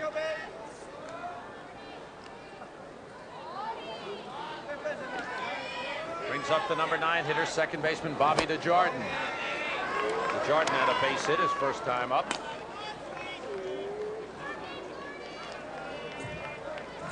DeJarden coming into the ball game, hitting .280.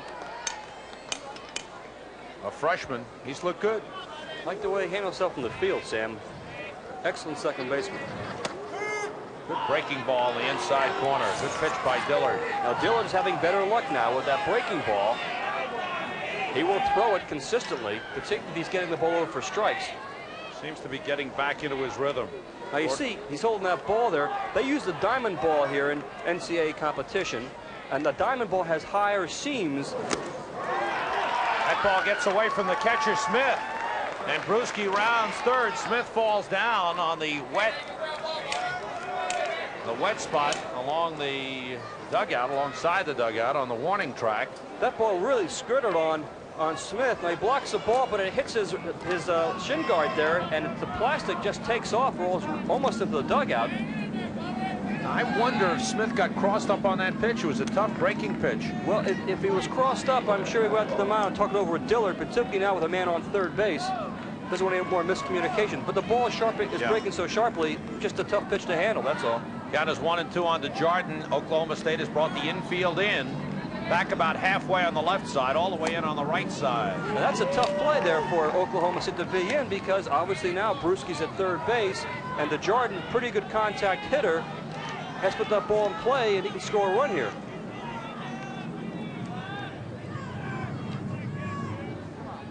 So it's little things that can really hurt you. Breaking ball hit foul. DeJarden went with it nicely. Well, that's a good sign. Now, DeJarden, we said he's a real heads-up kind of player. That time he just, instead of taking the big full cut, especially with 2 strikes, he knows he's got a good breaking ball. He'll sit back and just go with the pitch to right field. He has to make contact here to put the ball in play and score a run. Jordan is 3 for 7 thus far in the series. Has struck out once. He's made good contact. 2-2 pitch. Fastball popped in the air, short right field. Costco broke back, comes in, can't get it. Drops in for a base hit. Brian Costco broke back on the ball and never had a chance as it drops in. It's a base hit and an RBI for Bobby DeJarden. Hustling Jim Bruschi scores, and Loyola now leads 4-0. Bruschi's hustle, taking second base on the wild pitch, then taking third base when the ball got away from Smith again. Well, that play was set up. You wonder if Sergio Espinal were playing back. Perhaps he had a chance at that little squibber out to right field, but being drawn in because Bruschi, as you said, Samuel, on the third, you never know. But certainly Costco did not get a good jump. It is wet in the outfield. He just sloshed around out there. Had no chance at all of getting to that ball. Back to the top of the order for Carl Fraticelli, the shortstop. Fastball on the outside. No, it's outside. Called it a strike. Sorry. Now Fraticelli handles that bat well. Hitting this time, of course, from the right-hand side. DeJarden with good speed. He has not seen Dillard's move. That's not his good one. Just a little courtesy throw. But Snow, now with a 4-run lead, might get a little adventuresome in the bases. Slider breaks over the inside corner. 2 strikes on Carl Fraticelli. I was talking about those seams being raised. They are a little higher, and of course that's a big advantage for a curveball pitcher. Fraticelli, a switch hitter, batted left-handed against right-hander David Osteen, and walked, scored a run in the first inning. Loyola Marymount leading Oklahoma State 4-0. We're in the top half of the fourth inning.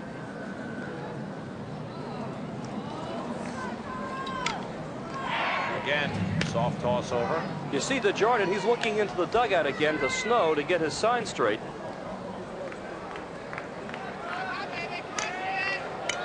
Get a pretty good lead out there. And that throw a little offline by Dillard. Remember, that infield dirt is chopped up a bit, but it's not wet. It should not be slippery.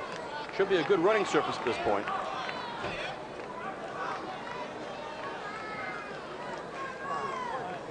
Runner goes. Pitch is taken. Smith's throw is right there. Smith got him again. Adam Smith, who threw out 3 runners trying to steal in the game against Indiana State with a perfect throw. Espinal didn't have to move his glove. It was right there. Right on the money. And off the breaking ball, Smith with an extraordinarily quick release, Sam. He has a strong arm, but gee, he really fired a bullet. And you'll see DeJarden, now that head first slide is tough on a runner because he gets really right in the noggin from that throw. And they got it back to the live action. Fraticelli lines to Espinal, and the side's retired. But Loyola Marymount comes up with a run. Good hustle and a base hit by Bobby DeJarden. At the end of 3.5, Loyola Marymount leading 4-0. The owner of the Blue Chrysler Squad C. Cowboys have a lot of College World Series experience. 1959, the only year that Oklahoma State won the championship. First appearance for the Lions of Loyola Marymount. What a job being done by Dave Snow, who was an assistant coach under Augie Garrido in 1984 at Cal State Fullerton when the Titans won the championship. The crowd has gotten back into the seats. The guy's eating my dinner. We go to the bottom half of the fourth inning. Here's Jimmy Iflin, the designated hitter, single to left center. And the first inning, as Oklahoma State tried to get back into it, built a threat. Back-to-back singles by Ventura and Iflin. And runners were on second and third when Iflin moved up on the throw to third. But Berrigan was retired. Count is 1-1. Talked about the number of pitches that Laiana is throwing, and he does throw a lot of them. We saw him throw a lot of pitches in the first game of the series against LSU, and Dave Snow has told us he's had games where he's thrown as many as 150 to 160 pitches. He is a battler. He'll hang in there as long as he can. In fact, he has actually completed 12 games out of 18 starts. So he hangs in there a long, long time. Of course, he's Dave Snow's ace. He'll go with him longer than with any other guy on the staff. That was the sign being flashed from Dave Snow to Jim McInerney. And that looked like a straight change that tailed away from Jimmy Iflin. And if you're a Cowboys fan, you got to be sort of wincing right now because Laiana is throwing his game right down there at the knees, throwing those ground balls and sinker balls.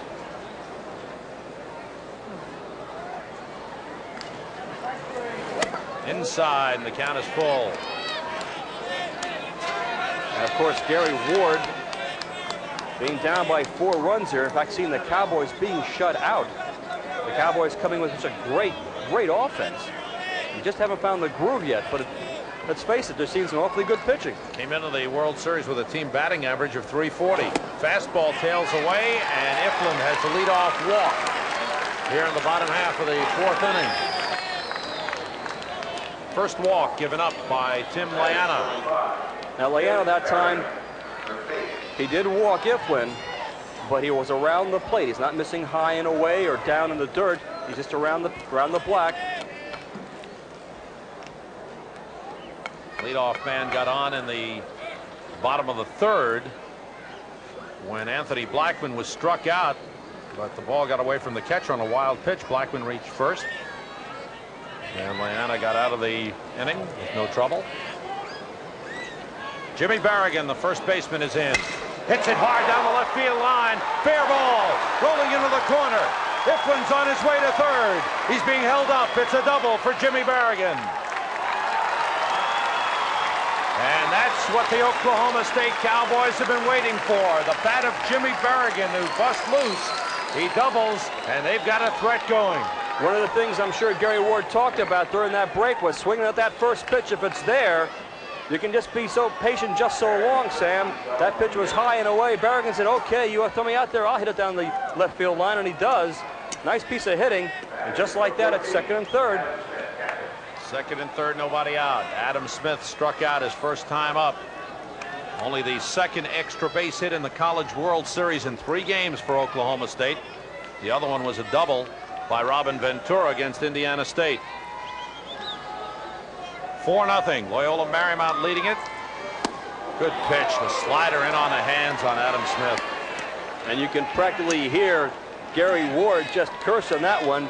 Smith obviously very eager to make contact, but swinging at a tough curveball. That's not the Oklahoma State way. Outfield is deep. Center fielder Billy Bean is shaded 2 steps into right center.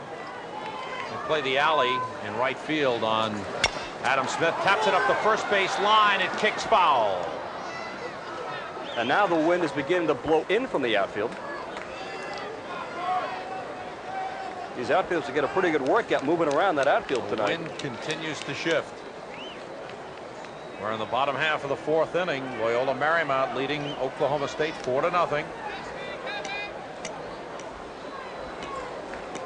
Runners at second and third, nobody out. The infield is back for Loyola Marymount, willing to concede a run. Gary Ward on the coaching lines at third. Tim Layana cleans some mud out of his spikes. Looks a little bit like Mark Fidrick's doing that, huh? Remember the Bird? The Bird, he just take time out and do some talking to the baseball. Irv Brown is all dried and sees a lot of action down there. Irv? That's right. Hey, this is where that old popsicle stick comes in handy, fellas. Got to have one in your back pocket when you're a pitching.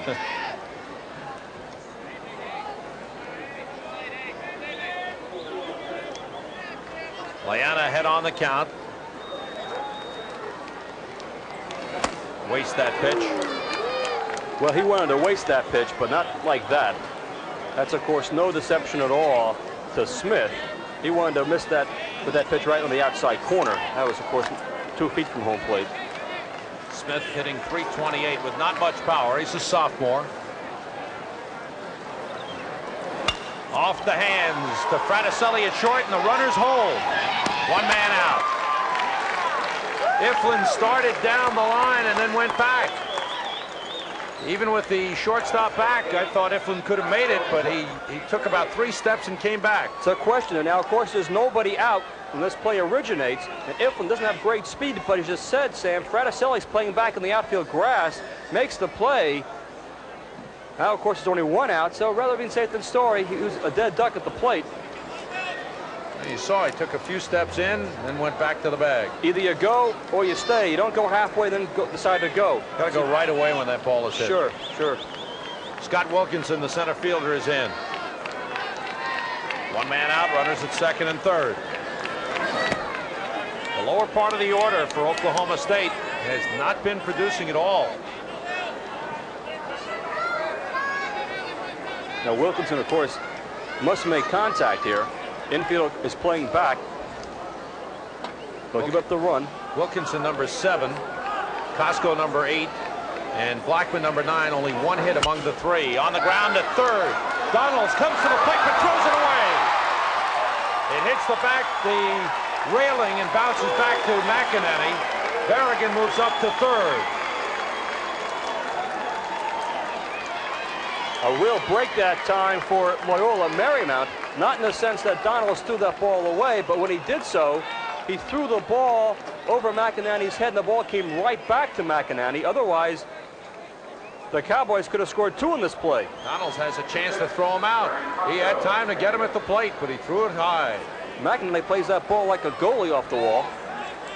And it has begun raining again here at Rosenblatt Stadium. The rain has begun falling again. This time straight down. Before it was wind-blown rain. Now it's just raining straight down. Here in the bottom half of the 4th inning. 1 run in. One man out, runners at first and third, and Brian Costco, the son of former major leaguer Andy Costco. You think he spells his name wrong? I mean, it's supposed to be C-O-S-C-O? They rule a fielder's choice. No error on the play. Fielder's choice is ruled. And the run scores. It's 4-1. Breaking pitch stays high. Runners at first and third. The Loyola Marymount defense looking for two with Jimmy Barrigan at third. A lot of ground balls being thrown out there by Tim Loyola. It's going to be tough to double up Costco, though. He runs pretty well. Jim Wilkinson is the runner at first. Make it Scott Wilkinson the runner at first. There's one man down. 2-0 to Costco. Breaking ball, base hit. Barrigan scores. Wilkinson around second, will hold. Slips and goes back as Bruschi gets the ball into the infield. Oklahoma State not taking any chances, taking one base at a time. And Brian Costco with an important base hit. Breaks his schneid in the College World Series. And it's a 4-2 ball game. Well, that time Costco really laced the ball to right field.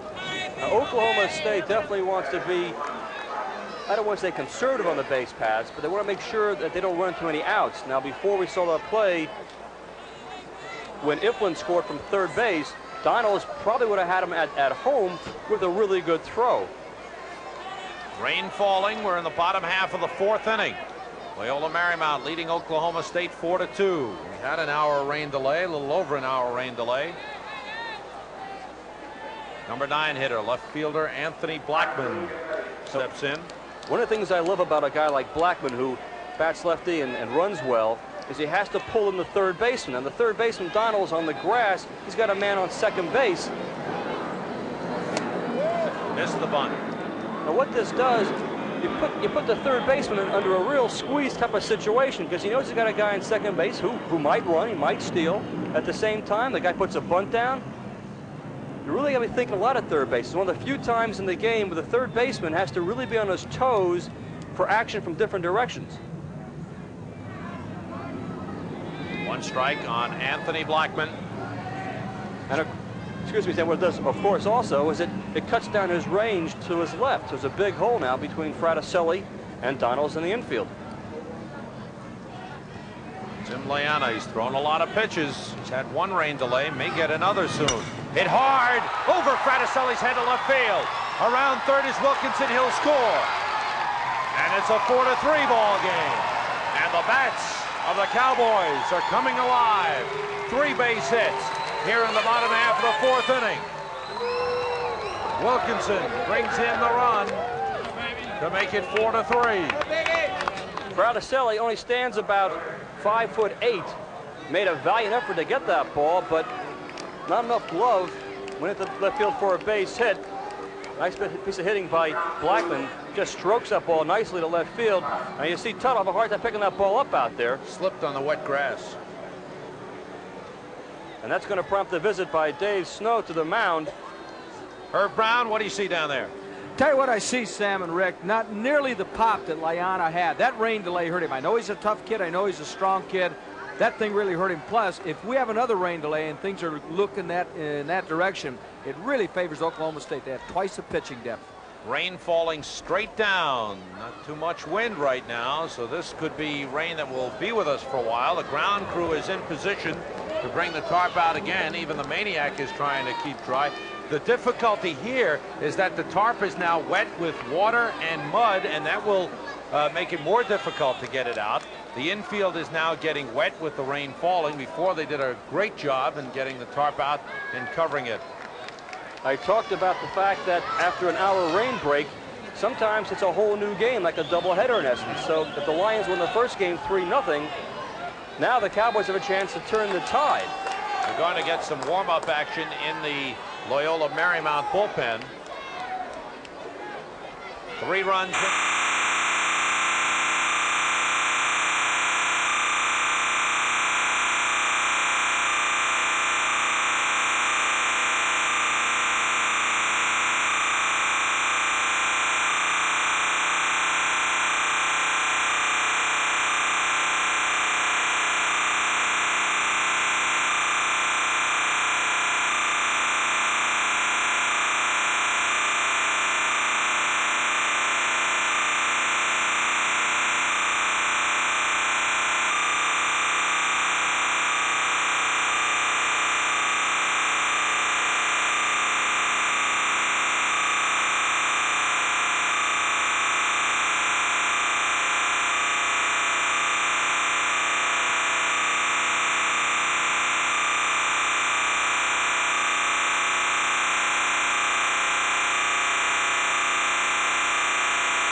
I make the replay, highlight film.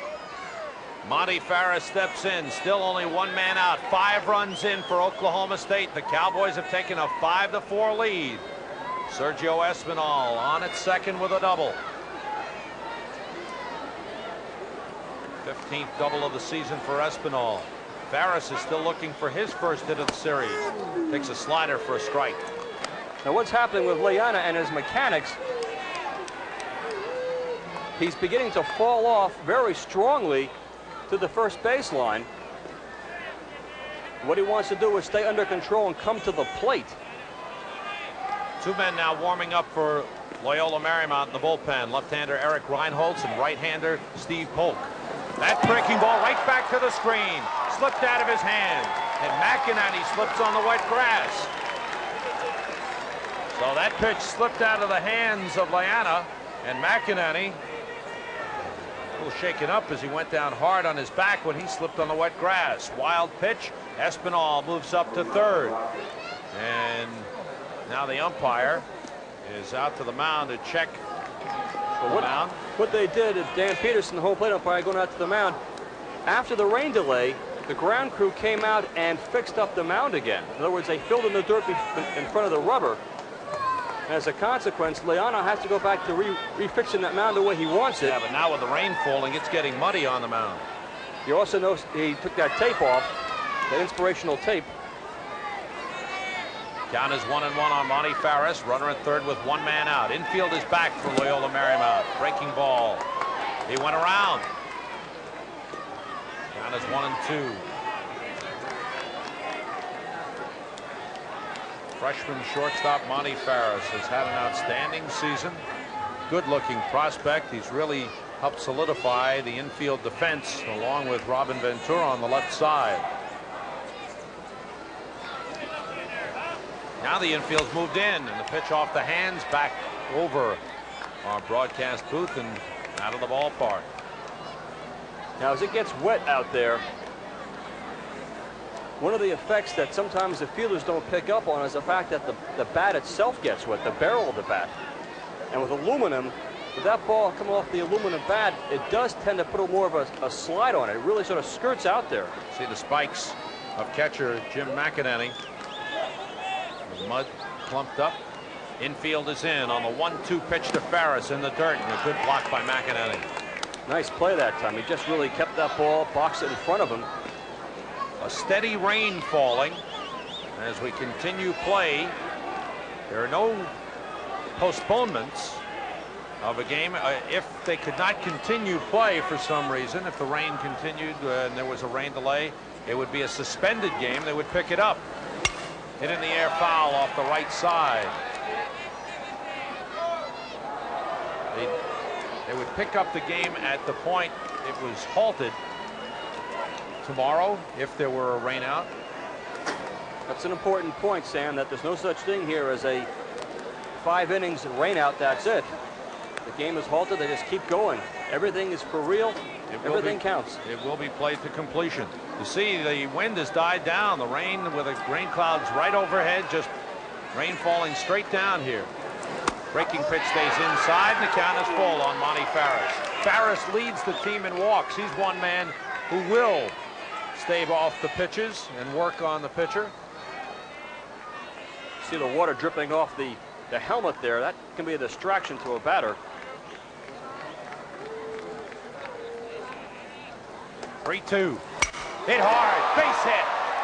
Espinal scores. It's a 6-4 ball game as Farris goes to second with a double. Back-to-back doubles by Espinal and Farris. Monty Farris has his first hit of the College World Series. So Costco, Blackman, and now Farris have broken loose.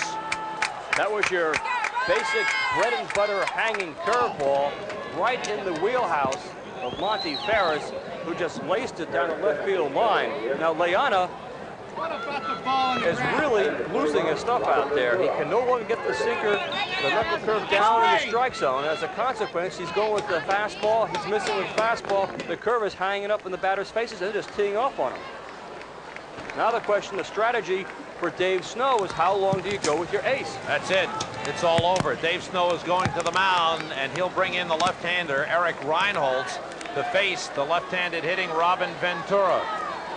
Loyola is finished. And a disappointing conclusion in this one for Tim Loyola. The rain delay apparently bothered him a great deal. He worked out of trouble in the previous inning, but not here, as Oklahoma State has scored 6 runs, and Eric Reinholz comes on in relief.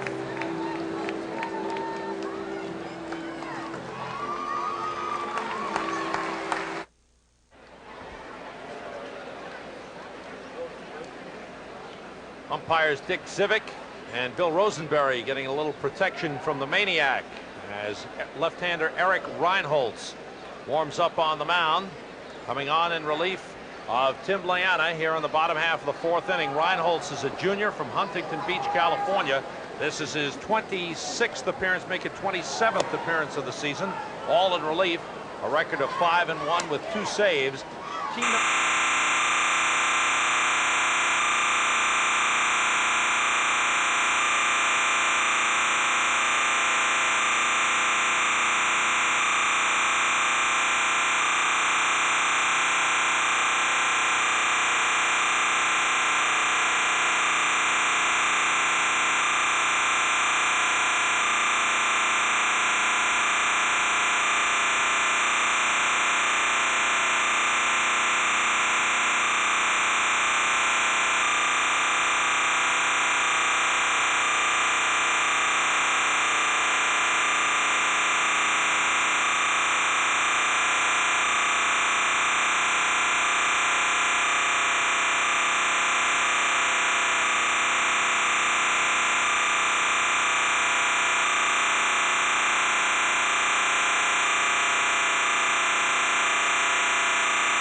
Here's Robin Ventura.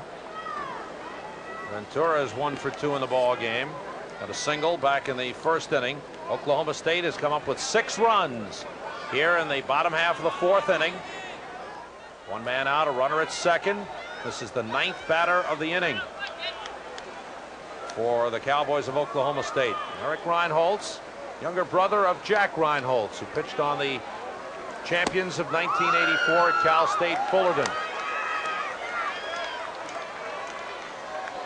You can see the water just dripping off the umbrella. NCAA officials, Jerry Miles in the middle, and of course there's our producer Bruce Connell standing by. Getting the word. It's getting wet too.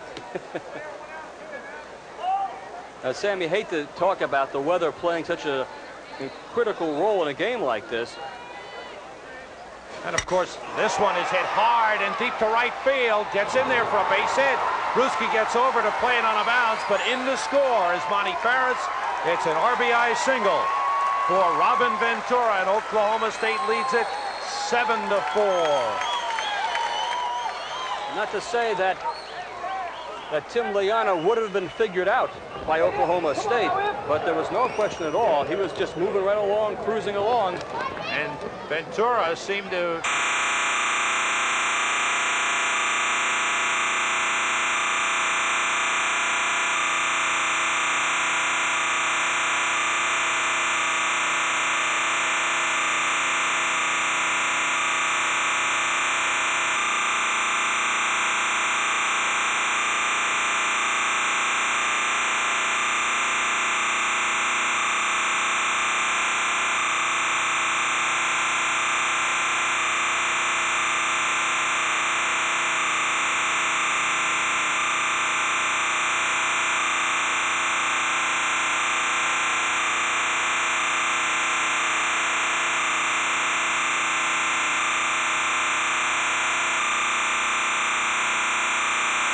with 7 runs here in the bottom of the 4th. Oklahoma State leading Loyola Marymount 7-4. There's 1 man out here in the bottom of the 4th. We've got a rain delay, We'll be right back with more at the NCAA College World Series.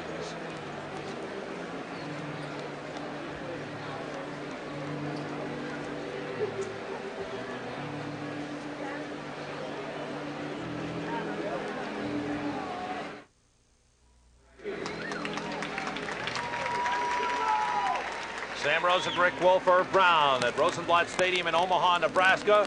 This is our second rain delay of the ball game. First delay was a little over an hour in the third inning. Now with one out in the bottom half of the fourth, Oklahoma State, having batted around, coming up with 7 runs on 6 hits. Now leading in the ball game 7-4. There's no question that the weather, the rain, has played a significant factor. The ace of the Loyola Marymount staff, Tim Layana, was pitching well in the first couple of innings, got out of the third inning, and then lost it all in a hurry in the fourth. Well, you wonder about that, because when he came back, he looked pretty good. He kept the ball downstairs. He had his rhythm. His mechanics were fine. And then this past inning, it just fell apart. All of a sudden, he no longer had the good control. He kept falling off, got the curveball up high. And Oklahoma State, who had really done nothing at all, just the bats exploded. And let's not forget that the last 20 minutes, maybe even half hour, was played in the rain. The rain falling lightly, but that could have bothered Tim Layana as well as he stayed out on the field. We're going to send you back to Sports Center for a complete wrap-up on all the doings in the world of sports today. Hopefully the rain will pass, and we'll be back to Rosenblatt Stadium and try and conclude Game 9 of the NCAA College World Series. Oklahoma State leading 7-4. Let's go back to Sports Center.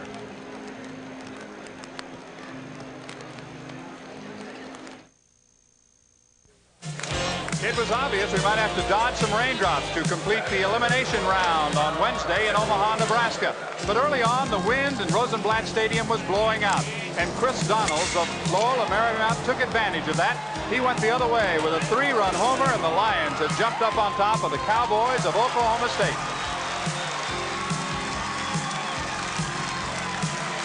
Meanwhile, pitcher Tim Layana seemed to have things under control. He had quieted the hot Cowboy bats, and he had left head coach Gary Ward of Oklahoma State wondering if Game 9 might be his last in Omaha for 1986. But then the rains came. The field was covered.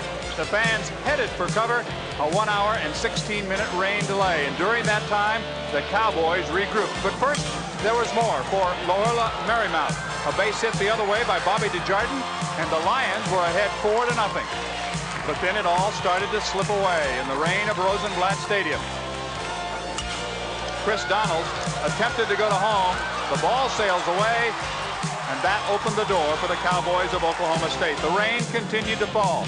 Tim Layana tried to pitch on, but it was the Cowboys. Anthony Blackman going the other way with a base hit, and Oklahoma State's offense was back. The Cowboys kept scoring in that fourth inning. Sergio Espinal with a double, but it was obvious that the field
a College World Series game, but Rick Wolf is back once again.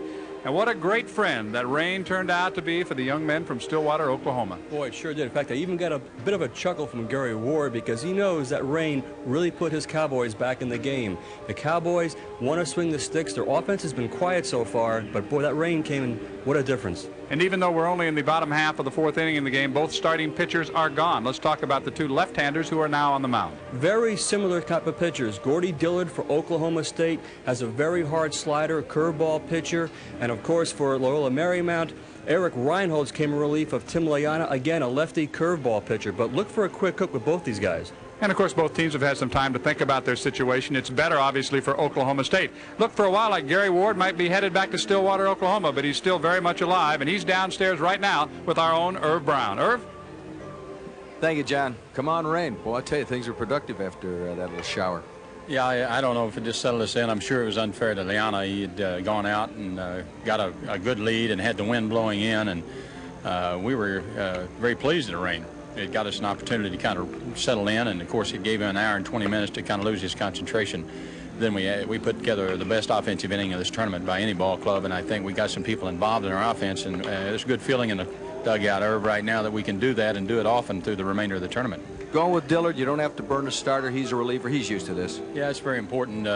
He was sound coming out last night. Feels very good this morning. We hope to be able to do that. To burn a starter right now really puts us in a tough situation for the weekend, and you got to plan on winning this tournament. We're not here to finish 4th or 5th. It's nice to be here, but you got to plan on winning it. Our bullpen may give us a chance to get back to our starters this weekend. All right, good luck, Skip. Let's go back upstairs, John. Thank you very much, Irv. He touched on it. They found the offense they'd been missing early on here in Omaha. Well, you certainly don't want to get into a hitting battle with the Oklahoma State Cowboys. They'll outslug anybody in this tournament. And now the question is, can the Lions of Loyola Marymount come back in this one? That's what they're going to have to do when we return with more of our Diet Coke College Baseball pregame show coming to you live from Omaha, Nebraska.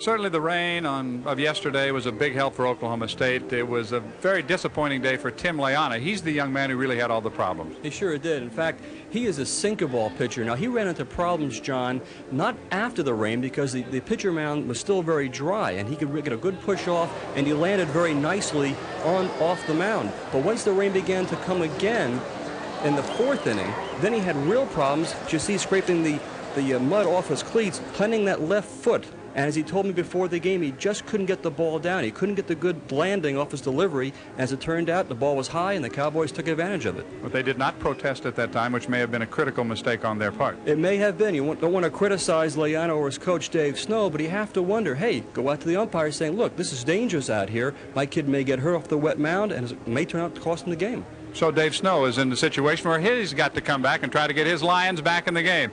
Irv Brown has switched dugouts. He's downstairs right now talking to Dave Snow. Let's go to Irv Brown. Thank you, John. Boy, Layana was just breezing, looking good. The rains came. 2 different games. Well, it sure was. I think obviously there was an effect with the weather and the delay. He didn't have the same stuff when he came back, but we got another shot at it. Well, you're talking about another shot. How do the kids feel? Can you get a read on them? I think they're pretty in tune with this. I think that you know, it's a great opportunity for us. It's an opportunity to once again show our character, and we just have to believe that our makeup and what we believe in can hold up under any circumstances. Dave, good luck to you. Thank you, Irv. Upstairs to you, John. Thank you very much, Irv. The Cowboys have scored 7 runs in the bottom half of the 4th inning. We'll pick it up as the Lions and the Cowboys, one of them will be eliminated from the NCAA College World Series after tonight's game. And tonight's Diet Coke College Baseball pregame show has been brought to you by Diet Coke. Enjoy Diet Coke. You're going to drink it just for the taste of it.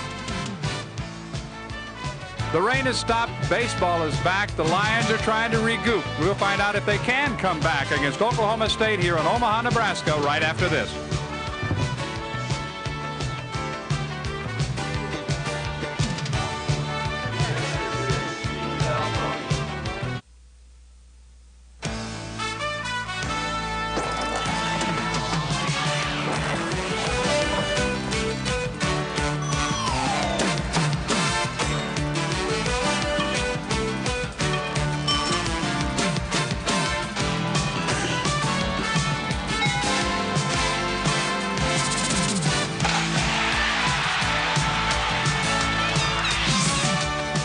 live from Rosenblatt Stadium in Omaha, Nebraska. It's the continuation of Game 9 in the NCAA College World Series for 1986. Oklahoma State leading Loyola Marymount of Los Angeles 7-4. But for a while, it looked like Coach Gary Ward and the Cowboys might be headed back to Stillwater. A big fourth inning, though, has put them right back in the thick of things here in Omaha. Let's pick up the starting lineup for the Cowboys. In the top spot, it's Sergio Espinal. He's 1 for 3 with an RBI tonight. Monty Ferris batting second and playing short. He's 1 for 3. Robin Ventura batting third and playing third. He's 2 out of 3. He will be on first base, we think, when we begin. And leading off when we return to play will be Jim Iflin. He is 1 for 1 officially in the game. Then it's Jimmy Berrigan, the first baseman, 1 for 2, a double and a run scored. Followed by Adam Smith, the catcher. Adam Smith is 0 for 2 in the game. Batting in the number 7 spot is the center fielder, Scott Wilkinson. Scott is 0 for 2, but he does have an RBI. Then it's Brian Costco, the right fielder, batting 8th. He's 1 for 2 with an RBI. And in the number 9 spot, Anthony Blackman, the left fielder. He is 1 for 1 with an RBI. And defensively for the Lions, Chris Donalds at third base, Carl Fraticelli at short, Bobby DeJardin at second, Jim Holleran at first. In the outfield, Fred Tuttle at left, Billy Bean in center, Jim Brudski at right. The catcher, Jim McInerney. And on the mound, left-hander Eric Reinholz. So there you see Eric Reinholz, the left-hander, 6'4", 220, a junior from Huntington Beach, California, picking it up for Tim Layana in this, the bottom half of the fourth inning. The situation will be this. The runner at first is Rick Ventura. When we left, he had gotten a base hit to drive in the 7th run of the inning. So the batter at the plate will be the 10th batter. It'll be the man who led it off to begin with a walk and scored, Jim Iflin. So Robin Ventura, who limped off at the end of the game yesterday when it was called, is back. Apparently all right. He has an ankle problem. It's from playing basketball, not baseball. Yeah, I talked to Gary Ward about it before the game, and of course all baseball coaches hate to have a kid play basketball and sprain an ankle. Apparently Ventura hurt it during the off season. It's been kind of a chronic problem during the spring and now into the early summer, but he is okay. 6 hits by the Cowboys in the inning. This is the second batter that Reinholz will face. All of the runs are charged to the starting pitcher, Tim Layana, who gave up 7 hits, 7 runs in 3 1/3 innings. There's 1 out, 1 on, and we are once again underway in Omaha, Nebraska. About, what, 21 hours since we last were here. Really kind of a protracted game, John. Actually, a game almost in 3 acts. The first act, of course, the Lions came out, the wind was blowing out, the sunny day, get a 3-0 lead. Then the rains come, the Cowboys wake up, and now here we are in Act 3. And of course, we were not scheduled to be here in Omaha, Nebraska's Rosenblatt Stadium at this time. The crowd very sparse right now, but it will pick up. This was scheduled to be a single game tonight. Everything has been pushed back a day. And of course, the Epsom Derby scheduled on ESPN. We will not miss that. We will have that during the game, so you will not miss that. It was scheduled, and you will see it. The umpire behind the plate is Dan Peterson. Bob Nelson at first, Bill Rosenberry at second, and Dick Zivick at third. Same umpires. Of course, a game to follow in Omaha, Nebraska tonight. It will start at 8 o'clock Eastern time. It will not be immediately after this game. It is the regularly scheduled 8 o'clock starting time for that second game. It's LSU against Miami, another elimination game as that ball is fouled away. Arizona, Florida State, the 2 unbeaten teams are set to play tomorrow night. 8 o'clock live on ESPN. John, just to go into a bit of strategy here, it is rather unusual to start a game in the bottom of the 4th inning. And that concerns Dave Snow particularly, since obviously he's down by 3 runs. His team has to do something in a hurry offensively, but at the same time, they got to stop the Cowboys when they're at bat. And of course, Dave Snow handled the pitchers for Augie Garrido, and Cal State Fullerton won its national championship, and he is handling his own pitchers. He's in his 2nd season. He's the head coach, 77-42 record. Done a great job of bringing that program around. Foul back. It's 1 ball and 2 strikes, 1 out, 1 on. And just to tell you what I'm talking about, Reinholz is a curveball pitcher. He did throw a little bit yesterday in the game. He felt pretty good before the game, but taking no chances, Dave Snow has some action already in the bullpen, because he'll go with a quick hook.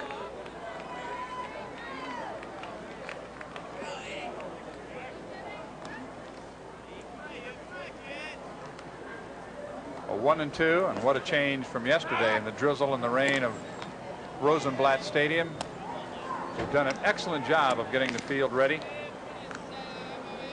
That's Jeff Getch down there in the bullpen. He's already made 2 appearances here in the World Series, and Dave Snow said he's very confident to go to Jeff if he needs him.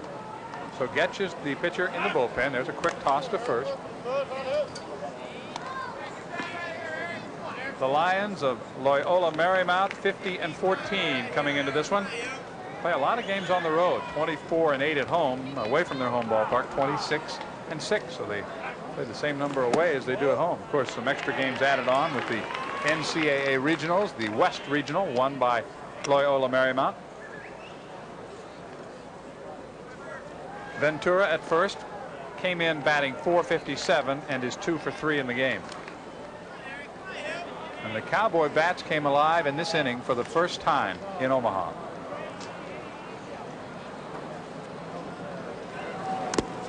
They had scored 2 runs and losing to Miami Saturday 6-2. Beat Indiana State on Sunday to eliminate the Sycamores 4-0. Now you see Reinhold's taking his time between pitches. He has to be very careful out there. A control pitcher, that curveball, he's trying to break that ball away from Iflin, keeping the ball downstairs. It's a full count on Jim Iflin. Ventura at first. Before the game was stopped yesterday, Ventura got the base hit to drive in Monty Ferris with the 7th run of the inning. Reinhold's taken an awful lot of time in NCAA competition. Ground ball to second. DeJardin to short for 1 on the first. Double play, and the inning is over. I would guess it took about 20 hours to get rid of the 4th inning, but it's over. Oklahoma State picks up 7 runs on 6 hits in the inning. They lead it 7-4. So now the Lions of Loyola Marymount will try to start their comeback in Game 9 of the NCAA College World Series. Dave Snow of Loyola Marymount has had about 21 hours to think about his situation, and it's not a good one. They're down by 3 in the bottom of the 4th inning. Let's run down the batting order for the Lions. Leading off and playing shortstop is Carl Fraticelli. In the number 2 spot is the first baseman, Jim Holleran. Batting third, the center fielder, Billy Bean. In the cleanup spot, the man who hit the 3-run home run in the first inning of this game, Chris Donalds. Batting 5th, the DH, Todd Elliott. In the 6th spot is the catcher, Jim McInerney. Batting 7th and playing right field is Jim Bruschi. Batting 8th, the left fielder, Fred Tuttle. And in the number 9 spot is the second baseman. He has 2 hits and an RBI in the game, Bobby DeJardin. And defensively, Robin Ventura at third, Monty Ferris at short, Sergio Espinal at second, Jimmy Barrigan at first. In the outfield, Anthony Blackman in left, Scott Wilkinson in center, Brian Costco in right. The catcher is Adam Smith. And on the mound, Gordy Dillard. So there is Gordy Dillard of Oklahoma State, the left-hander, 6'1", 190, 21 years old. He's a senior. He's from Salinas, California. He is a curveball pitcher. Gordy pitched 2 1/3 innings so far in this game, 1 1/3 earlier, so he's up to 3 2/3 innings of pitching as he has appeared in 2 games here. But as I said before, in this kind of ball game, we're now getting into the 3rd, 4th, 5 guys in the rotation for both teams. So both coaches, Gary Ward and Dave Snow, will be looking for a possible quick hook if their pitchers get into trouble. Leading off is Jim Holleran. Jim is 0 for 2, struck out and grounded out. It is now the top half of the 5th inning because the 4th, about those lucky sneakers. Well, those are Dave Osteen's. They were not lucky for him yesterday as he was a starting pitcher for Oklahoma State. But in baseball, there's always a new tomorrow. Unfortunately for the loser of this game, there is no tomorrow for the 1986 season. It will be over. And to follow, of course, it is Miami and LSU, a meeting between Skip Bertman and Ron Frazier. Line drive, base hit center field. So Holleran gets his first hit of the game, his second hit in the NCAA College World Series. A 1-1 pitch driven into center field. That's the way inning number 5 begins. We have completed the 4th, probably the longest inning in the history of the NCAA College World Series. That was a pretty good pitch by Dillard. Kept that ball down, but Holloran impressed me going to get that at his knees and just putting the ball right back up to the middle. And we zoom in on Rosenblatt Stadium. Capacity 15,300. Not many here so far, but we do expect the crowd to pick up. Popped up into shallow center field. Wilkinson is there. 1 out. You know, the thing about this event in Omaha is that a lot of the people schedule their week around it. They plan their days and their picnics and everything else that's part of this coming up after Labor Day early in June. And when you have a change in the schedule like this, it's going to affect the crowd right off the bat. But we do expect that, you know, once everybody's out of work, the crowd will pick up. Here's Donalds. Chris hit a home run in the 1st inning to drive in 3, his 21st of the year. It was his throw, an attempt to get the runner at the plate, that opened the floodgates, though, for Oklahoma State in the bottom of the 4th inning. Breaking ball down too low. The runner at first is Holloran. He's singled. Bean fly to center. So Billy Bean is 0 for 2 in this game and 1 for 9 in the series. Bean has not had a good start here in Omaha. But keep in mind, with Chris Donalds, he hit his home run over the left field fence. True, there was a wind blowing out, but he likes that ball away from him. Let's see if Dillard picks up on that. The pitch is on the outside corner for a called strike. The wind is blowing in from left field.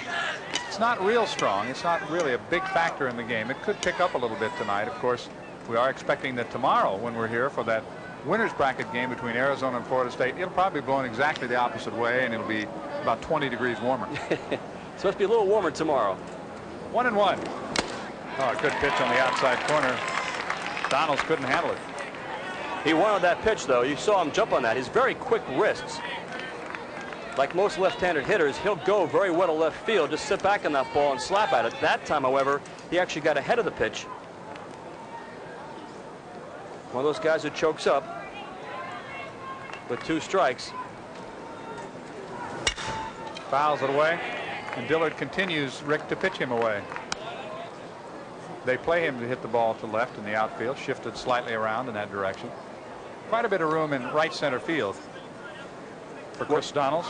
They know he has home run power, but obviously Gary Ward wants to take his chances pitching Donalds away, perhaps go for the single as opposed to the home run or the gapper. Rolled foul. And that time you saw him try to pull that pitch. That's why he tapped it foul. These teams did take batting practice before the game. So it's like a fresh start in every capacity except the scoreboard and the game situation. Very unusual in this kind of protracted situation. We are in the bottom of the 4th, but for these guys, as far as they're concerned in terms of their mental outlook and their physical stamina right now, it's like the top of the 1st, but it's really the bottom of the 4th.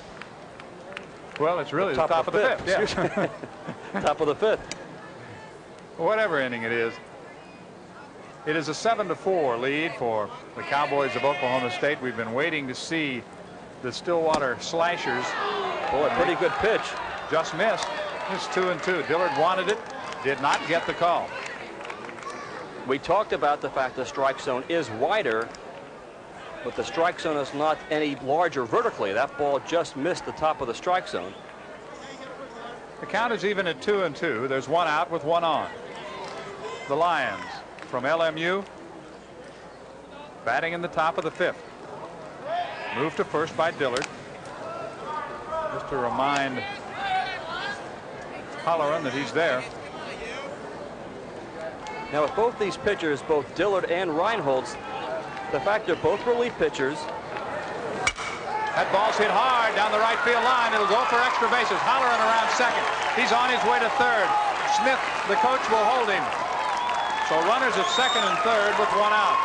Chris Smith, the coach at third, took a long look at the play in right field, decided not to take the gamble down by 3 runs. Well, Chris Smith remembers the other day when Jim Bruschi took the extra base, or at least tried to, and was thrown out against Arizona. This ball up in Donald's strike zone, hanging curveball. I was going to say that both these pitchers coming back from yesterday, John Sanders, the fact is it takes them some time to adjust. Now, traditionally, curveball pitchers have a tough time in that first inning. Now, both these guys are coming out today really as starters, not as relief pitchers. And also keep in mind that in this situation, you're not like a starter in that you do not have the luxury of experimenting a little bit to get ready, because just as the Lions did in the bottom of the 4th inning, the Cowboys here in the top of the 5th have a pitcher up and throwing. All right. Brockman is throwing. Just the same way with Dave Snow.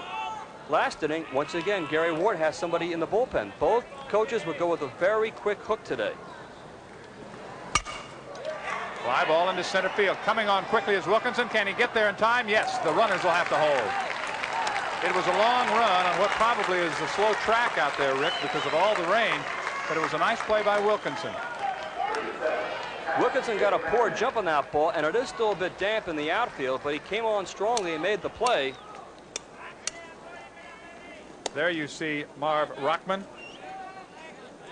Submariner, starting to loosen up, number 38 for the Cowboys of Oklahoma State. And immediately we're going to have a little visit at the mound as Tom Holliday heads in that direction. Well, the last 2 pitches were high curveballs in the strike zone, and again, taking no chances. The Cowboys know that Loyola Marymount all this year have come from behind in games. In fact, Dave Snow thinks these guys have a mental toughness that really is their trademark. Well, that mental toughness certainly will be tested in this game. Now, Rockman is a sidearmer in the bullpen. Dillard is a left-handed pitcher. You have Jim McInerney up, who is a left-handed stick. So he'll stay with the left-hander here. But he's saying, hey, wait a minute now. Make sure you break that ball down. Really push off the rubber and extend your arm and really snap the wrist off. Don't get lazy out there. Herb Brown is downstairs. Herb? Well, I just wanted to mention to Rick, you know, Dillard is a real mellow kid. I don't know about that as far as temperament for a reliever. He's a cousin of J.R. Dillard, the tight end. You saw that close up there. Just a very mellow, low-key guy. We'll see how it happens. What happens? Down too low, gets away from the catcher. The runners cannot move up. Runners are at second and third. A single by Holloran, a double by Donald. Bean and Elliott both flied out to center field, and it's Jim McInerney. Jim is 0 for 2. 2 for 8 in the NCAA College World Series. 2 on with 2 out. Top half of inning number 5. John, Herb Brown mentioned that mental toughness for relief pitchers. Yeah, you do want your relievers to have a little bit of a killer instinct to them. High fly ball right field. Costco drifting toward the warning track to put it away. So the double and the single, but no damage on the scoreboard here in the top half of inning number 5. 2 runners left on base. It's 7-4. The Cowboys lead the Lions here in Omaha. We'll be back with the bottom half of inning number 5 right after this.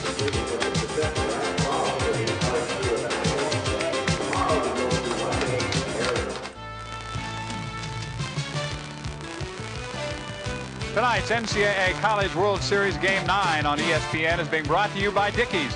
They're America's favorite work clothes, but who says you have to work in them? By IBM and the growing family of IBM personal computers. And by those zigzagged ridges of Ruffles brand potato chips. Ruffles have zig-zag zing. Definite little zing in the bats for Oklahoma State in that long 4th inning. We go to the bottom of the 5th. And as some Cowboy fans look on in Omaha, Nebraska, it'll be Jimmy Berrigan, the first baseman, to lead it off. Jimmy has doubled and scored in the 4th, also struck out tonight. John, last inning when Weinholtz is on the mound, we talked about the fact he's taking his time between pitches. Under NCAA rules for college baseball, you're allowed 20 seconds from the time the pitcher gets the ball to go to the plate. Last inning, he was pushing easily 30, 40 seconds between pitches. But I have not seen anybody keeping a clock on it. Well, Gary Ward actually prefers to have his hitters take their time at the plate, so he may not protest at all. 4 hits and 10 at-bats in the series for Jimmy Berrigan, who really came on in the power department this year with 23 home runs, 89 RBIs. And action continues down in the Loyola bullpen, which is a good move by Dave Snow. He wants to have his guys ready to go in case he needs them.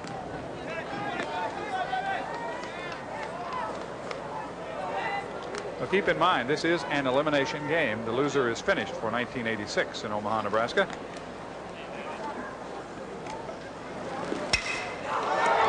Ventura slams it deep to right. Back to the warning track and the wall. It's gone. Jimmy Berrigan goes deep to right field. A leadoff home run in the 5th inning. Run number 8 for Oklahoma State. Kind of a funny situation that time, as Berrigan looked so bad on the curveball before, and Rhino tried to go with it again. But Oklahoma State and Berrigan, very good job of adjusting on that pitch. He just takes that ball and puts it up in the light tower. As soon as Jimmy touched it, there was no question where it was going. It was going out of Rosenblatt Stadium. Just jumped off the bat, and Brewski just can only look up there and see it hit the light tower and bounce off. Now the question is for Dave Snow, after seeing that shot over the 370 sign, as to whether he makes the move to the pen or not. Well, Coach Gary Ward is going to make a move and go with Carlos Diaz to pick it up for catcher Adam Smith. Adam was 0 for 2 in the game, so Carlos Diaz is now the batter. Well, it's a good move. Diaz is a senior. He's caught most of the year. Smith only a sophomore. And, of course, Diaz is a right-handed batter, and Smith is a lefty. And now we're seeing Dave Snow out to the mound, taking his time. Very slow walk, giving his men plenty of time to get loose in the pen. And we will have another game coming up at 8 o'clock tonight on ESPN. It will be live. Again, it will be an elimination game. A meeting between two guys who spent a lot of time coaching together in Coral Gables, Florida. I'm talking about Skip Bertman, who for a long time was Ron Frazier's pitching coach. They'll be on opposite benches tonight in our second game. Game 10, Miami and LSU. And again, it's an elimination game. Defending champions fighting for their lives in the 1986 NCAA College World Series.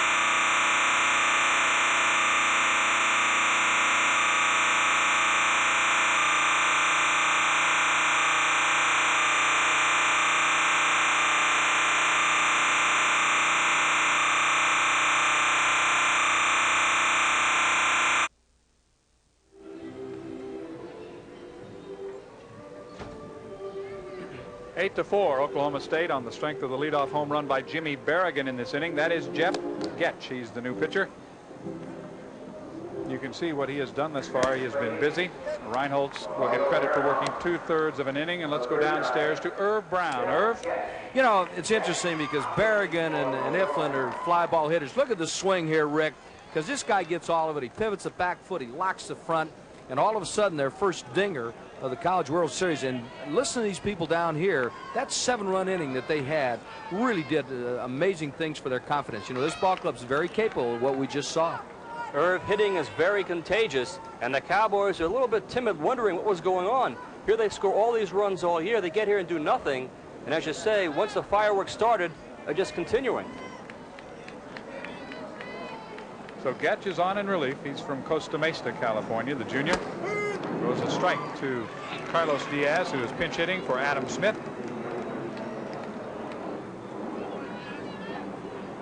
Getch was the winner in the Lions' victory over LSU back on Friday. Wound up taking the loss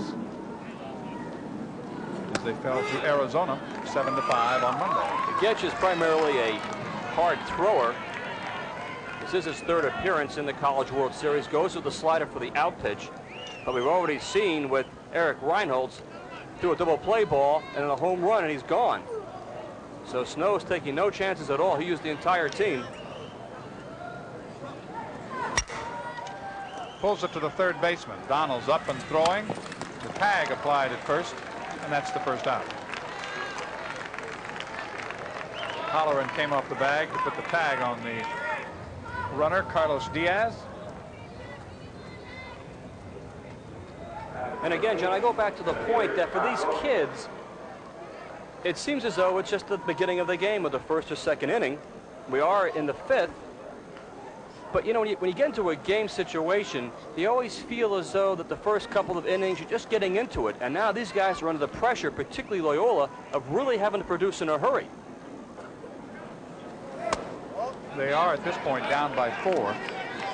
It is 8-4. The 7-run inning, then the leadoff home run by Jimmy Berrigan.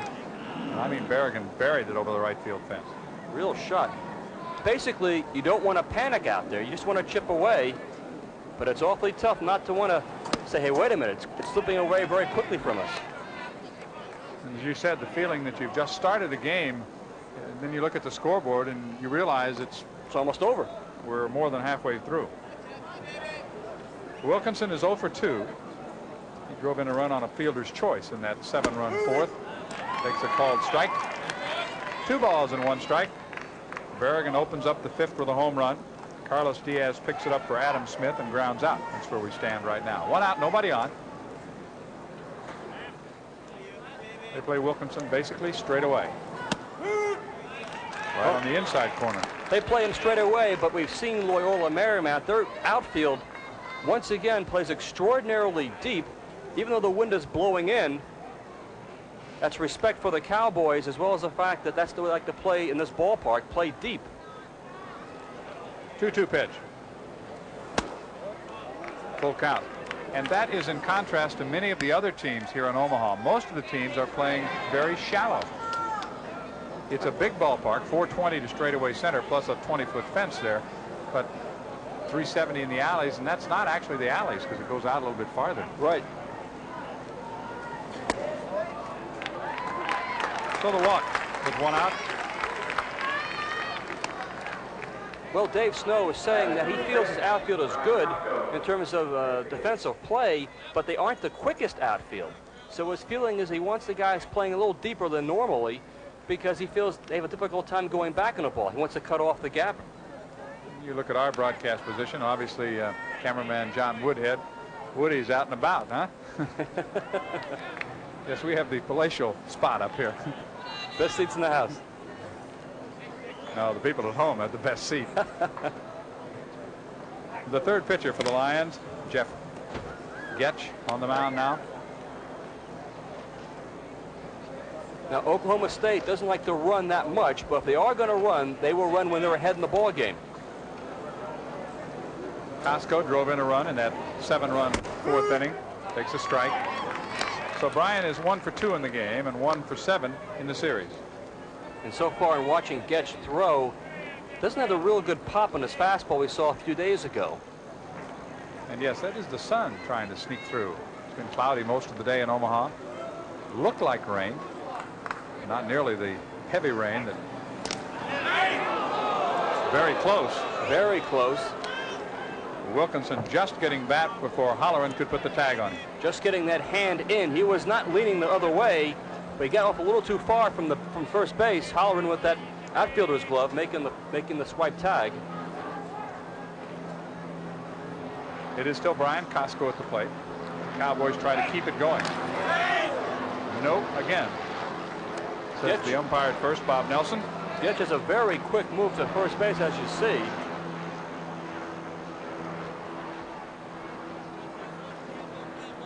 Working very patiently. Dave Snow calling all the signs for his catcher, Jim McInerney. He also calls all the offensive signs when the Lions are at bat. The count is 0-1. In fact, with McInerney catching right now and Costco at the plate, gets some pretty good bloodlines up there. McInerney, the son of former major leaguer Jim McInerney, and Andy Costco, his son Brian. And more of sons of uncles or sons and nephews of former major league players are starting to make their way onto the collegiate baseball scene and into the major leagues as well. 0-2 on Costco. That one didn't miss by too much, but it's 1 ball, 2 strikes. In the inning, a home run to lead it off by Berrigan. Carlos Diaz grounded out as a pinch hitter, and Wilkinson walked. Scott is at first for Bryan Costco. 1 out.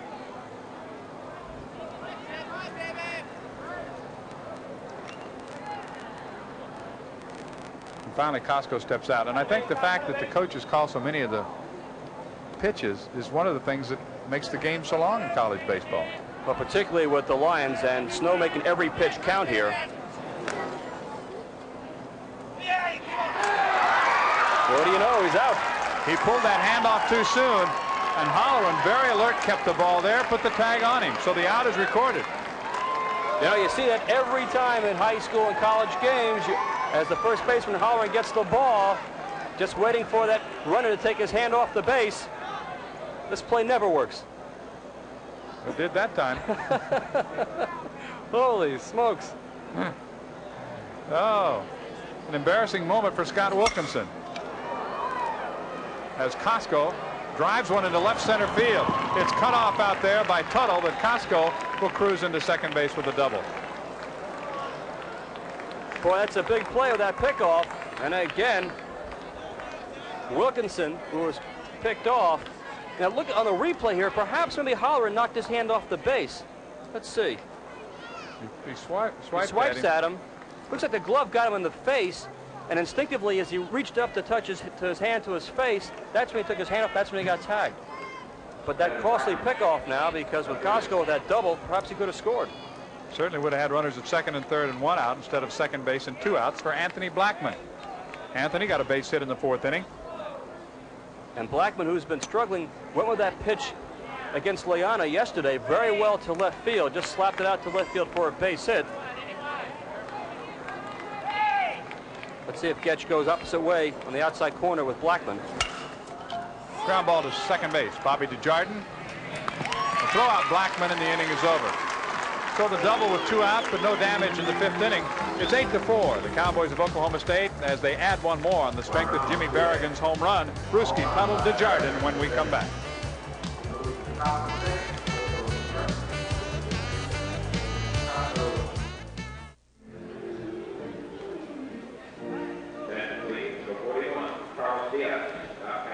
Eight to 4, Oklahoma State leading Loyola Marymount of Los Angeles here in the sixth inning.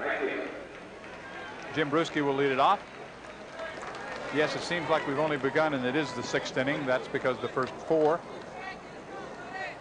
were played yesterday. This is the continuation of a game suspended by rain. And we have some sunshine now in Omaha, Nebraska. I'm John Sanders with Rick Wolf. Herb Brown is downstairs.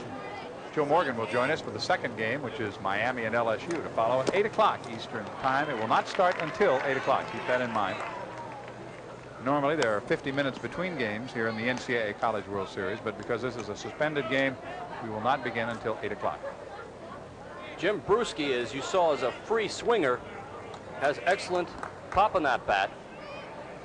But he's up there hacking and slashing.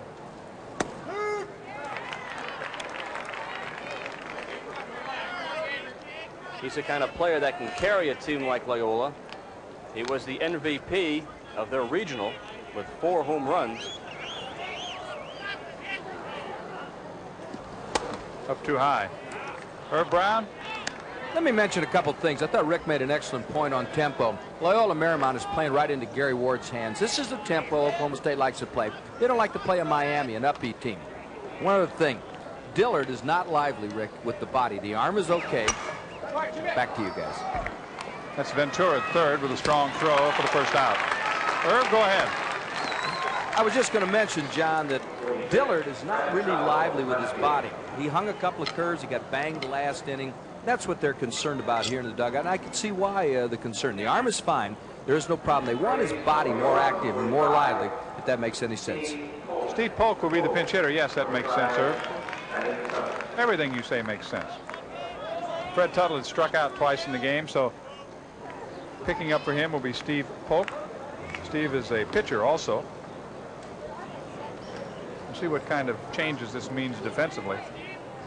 Just to go back to what Herb was saying about the fact that Dillard and his body, he's getting pretty good wrist snap with his arm, but he's not getting the good push off on his rubber. That time he did hit the outside corner. But again, he is a little tired. He did pitch yesterday. Obviously, he spent all night thinking about this game. He was going to come back and pitch again. So a little wear and tear on the lower back and the legs. Swing and a miss by Polk. And perhaps Gary Ward wants him, or the pitching coach, Tom Holliday, wants to go a bit more with that fastball to get more of a sweat going, to loosen up those lower muscles and really begin to push off that rubber. Now again, his best pitch is out pitches that curve or slurve. We've seen 2 fastball now to Polk. Let's see if it goes to the deuce. Stayed up too high. 1 ball and 2 strikes. The sun is shining brightly now as the Cowboy bullpen. That's Mike Gardella, St. Raymond's High School in New York, one of your freshmen.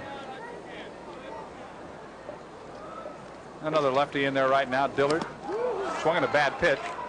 Catcher will make the throw to first, and the out is recorded. Well, there was that good curveball. Now Dillard gone with the fastball away as a waste pitch, but he came back with that deuce. He did a nice job that time of setting up Steve Polk and put him away with the curve for strike 3. That is Gordy's 3rd strikeout since coming on. He came on in the 2nd inning. And Bobby Desjardins has had a couple of hits in the game. One of them in the 4th inning drove in Jim Bruschi with a run. The bottom 3rd of the order accounting for that run after Chris Donnell's 3-run homer in the 1st inning gave the Lions their first 3 runs. Swing and a miss. That curveball must be very, very effective right now. You saw Desjardins swing at that ball, miss it by a good 6 inches. And of course Polk was badly fooled. That one misses down and in. It's 1 ball and 1 strike. And coming on from 3rd that time was Ventura, as the batter at the plate, Desjardins, showed bunt. The Lions have to get something going here. They are running out of innings. It's the top of the 6th. The continuation of a game suspended yesterday to the fastball that time outside. 2-1. And let's give some credit to Dillard. His job, of course, is to stop Loyola Marymount. So far, he's been most effective, keeping runners off the base.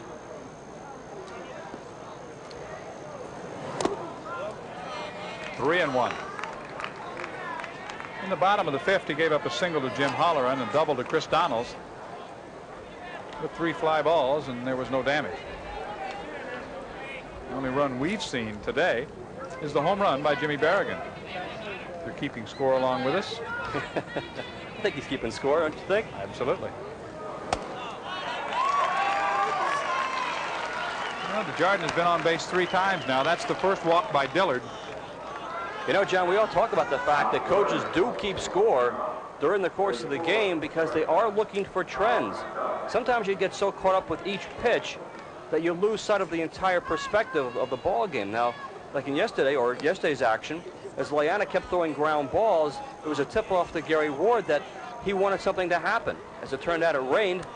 That was the best break that OSU had all day. Carl Fraticelli, the shortstop, is 1 for 2 officially in the game. I said first walk for Dillard, first walk today. He had 1 yesterday, so he has 2 walks in the game. This is kind of tough for Loyola since they have number 9 man on base with 2 outs. In a sense, they probably would have preferred to have Fraticelli lead off the inning, but you got to take what you're given. And Fraticelli is 2 for 9 in the series. 10 hits in the game for Oklahoma State, 7 for the Lions of Loyola Marymount. Ground ball weakly to short. Ferris makes the play to first, and the inning is over. So with the walk, a man left on, but no run scored. We'll move to the bottom half of inning number 6 in Rosenblatt Stadium, game 9 of the NCAA College World Series.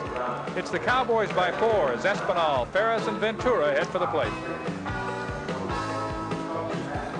So we have more baseball. Game 9 is one of our elimination games.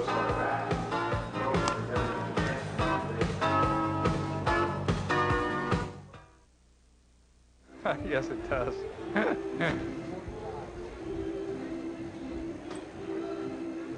Well, as I mentioned earlier, we will have the Epsom Derby coming up later tonight, and you will see it in its entirety. Of course, it doesn't take that long, but you will see it coming up. We will break away from our live coverage of the NCAA College World Series to bring you that event. So you will not miss it. It was scheduled, and it will be here, and you'll see it right here. We do have some changes. As Espinal gets set to open up, we have to move the first baseman, Jim Holleran, into left field and put Steve Polk on at first base. Polk came in to bat for Tuttle. So that's the change defensively. A new first baseman, Steve Polk. The old first baseman is now in left field. And Espinal, the leadoff batter, takes a called strike. Espinal doubled to drive in 2 his last time up. That was the infamous 4th inning. And if the Cowboys come back, there's certainly a possibility and win this NCAA College World Series, they will look upon that inning as the thing that turned it all around. Ground ball to short. Fraticelli to Polk, 1 out. Well, not to belabor the point, John, but certainly in a game as important as this, the last thing you want to have happen is a game be interrupted by the weather or some other variable. And certainly at this juncture in the game, Loyola has obviously suffered greatly by that breakup. Monty Ferris, the number 2 hitter in the lineup, he doubled to drive in Espinal in the 4th inning. So he's 1 for 3 in the game, 1 for 11 in the series. Takes a called strike. That ball tailed in nicely from Ketch. As the sun keeps coming out here, it gets hotter and hotter. These pitchers get a little more loose on the mound, get a little more snap in their arm. But the wind blowing in from center field is keeping it fairly comfortable, actually. It's not, they're going to feel the effects of the sun, but it's not going to be a hot day as we had at the start of play the other day. That wind blowing in does not bode well for Loyola. They're looking for home runs. Ground ball to short.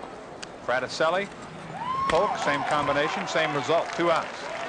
The Cowboys of Oklahoma State had 1 extra base hit in the first 2 games of the 1986 NCAA College World Series. They have 5 in this game alone.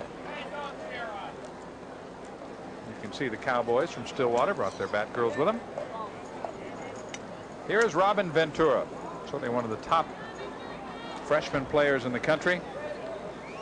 Came in batting .457, has 2 singles and a .578 on-base percentage.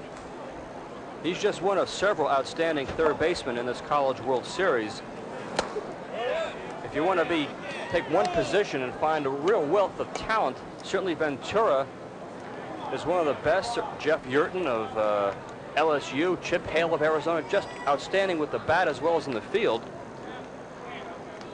Gary Ward here for the 6th straight year, and you heard him talking to Irv at the start of the game, the start of the resumption of the game. They're not here to finish 4th, 5th, 3rd, or 2nd. They're here for one reason. And that's to take the trophy back to Stillwater. And the Cowboys won it all in '59. That, of course, before Gary Ward was at Oklahoma State. In fact, he won 2 national championships at Yavapai Junior College.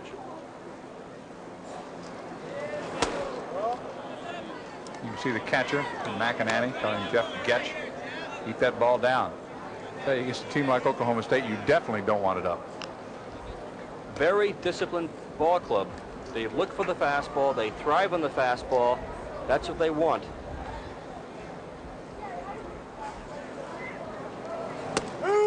Called strike. Good slider that time. 2 balls and 2 strikes with 2 outs, nobody on. Bottom half of inning number 6.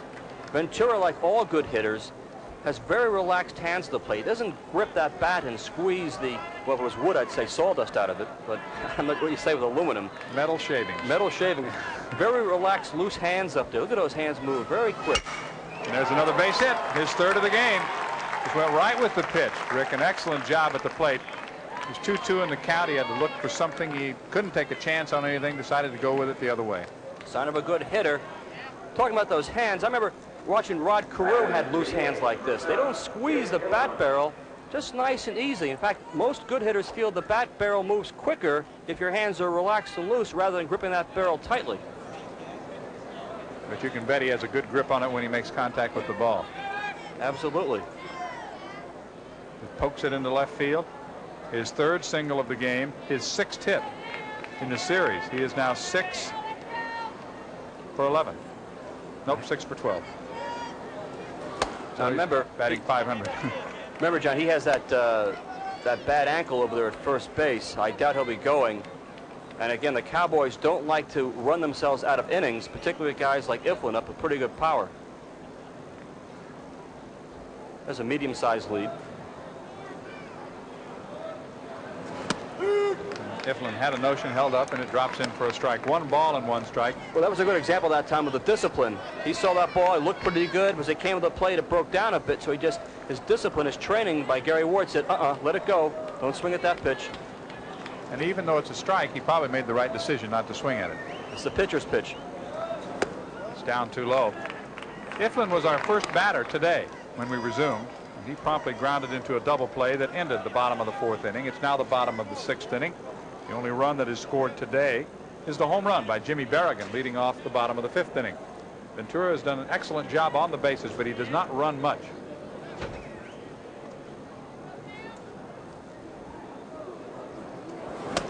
Again, the good discipline, he's able to hold up and make it 3-1. You know, John, speaking of that double play to start the game today, that's what Loyola wanted 21 hours ago. They finally got it. They were patient. Took them to the next day. Now again, discipline at the plate. Looking for that fastball down the middle, or he won't swing at it. And it's ball 4. The Cowboys take advantage of you with the long ball, but they are very patient, and if you want to walk them, they'll be more than glad to be walked. In fact, during the regular season, they average 9 walks a game. Got a look at Mark Stopp heading down to the bullpen for Loyola.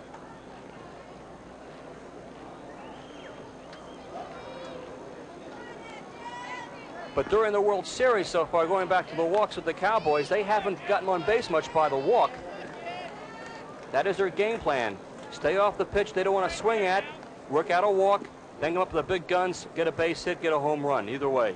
Berrigan is now 5 for 11 in the series, and he hit one a ton his last time up. Takes a strike. That's a good example. That was a pretty good pitch. A little bit of a slider, a little wrinkle on that, but Berrigan wants his fastball. He was tempted, but stayed off it. The MVP of the Midwest Regional. Cowboys of Oklahoma State hosted that regional.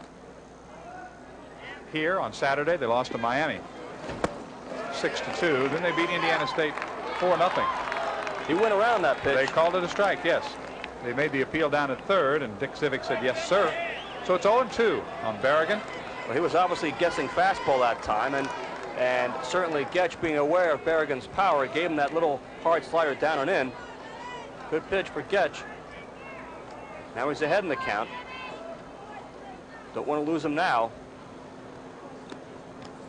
And while the catcher, Jim McInerney, goes through the signs, Berrigan steps out. Now Jimmy's back in there. Now has 24 home runs on the season. Tails out of the strike zone. 1-2 with 2 outs, and all of this began with 2 outs. The base hit by Robin Ventura, his third. The walk to Jim Iflin, setting the table for Jim Berrigan. With the Cowboys, it doesn't really matter how many outs there are. Not at all. Very explosive. Now you see Berrigan stepping out. Gary Ward, part of his hitting philosophy, to make the pitcher sweat out there. Step out, take your time. We have plenty of time in the world. Count evens at 2 balls and 2 strikes. He went with that slider down and in again, and it dropped out of the strike zone. Now Berrigan taking a good long look at his opposition. The game within the game, the pitcher and the batter. Tough pitch now with a 2-2 count on Berrigan. To come with that fastball away perhaps, or the slider. He goes with it, and it's foul, sliced out of play. So the count remains 2-2, and I agree with you, Rick. This might be the biggest pitch of the inning here. He does not want to go to 3-2. No, he doesn't. If he does, you might get a visit from Dave Snow in person. When you go to 3-2, then you know you have to throw a strike. Right. Plus the runners will be moving, and all kinds of things can happen. He wants to get him right here at 2-2. Well, there's no question that the Cowboys are swinging the stick with a great deal more confidence this afternoon. They're sitting back on that back foot, looking things over, taking their time, not being rushed to the plate. A 7-run inning will do a lot for your confidence. Yeah, I guess it will.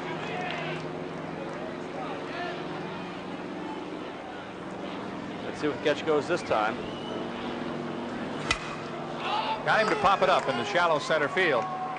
Shortstop out. Fraticelli and the inning is over. So the Cowboys strand 2 in the bottom of the 6th, but they do not score. It's still Oklahoma State 8, Loyola Marymount 4. We move on to the 7th inning. Holleran, Bean, and Donalds coming up for the Lions. Getjon in relief, trying to hold him off while his team tries to come back in Game 9 in Omaha.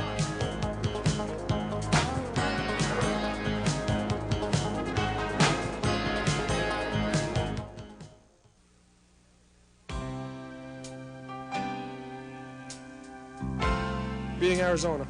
I pitched a 4-hitter against Arizona. They had Terry Francona and Dwight Taylor, who's now with the Kansas City Royals. He just got brought up by them, and John Moses, who played for Seattle, and the guy named Wes Clemens, who could have been a professional golfer, but he tried with Houston. He's with AAA with Houston now, and beat them in the first round, beat them 6-1 to a 4-hitter, and they went on and didn't lose another game and won the World Series. So that's my biggest recollection.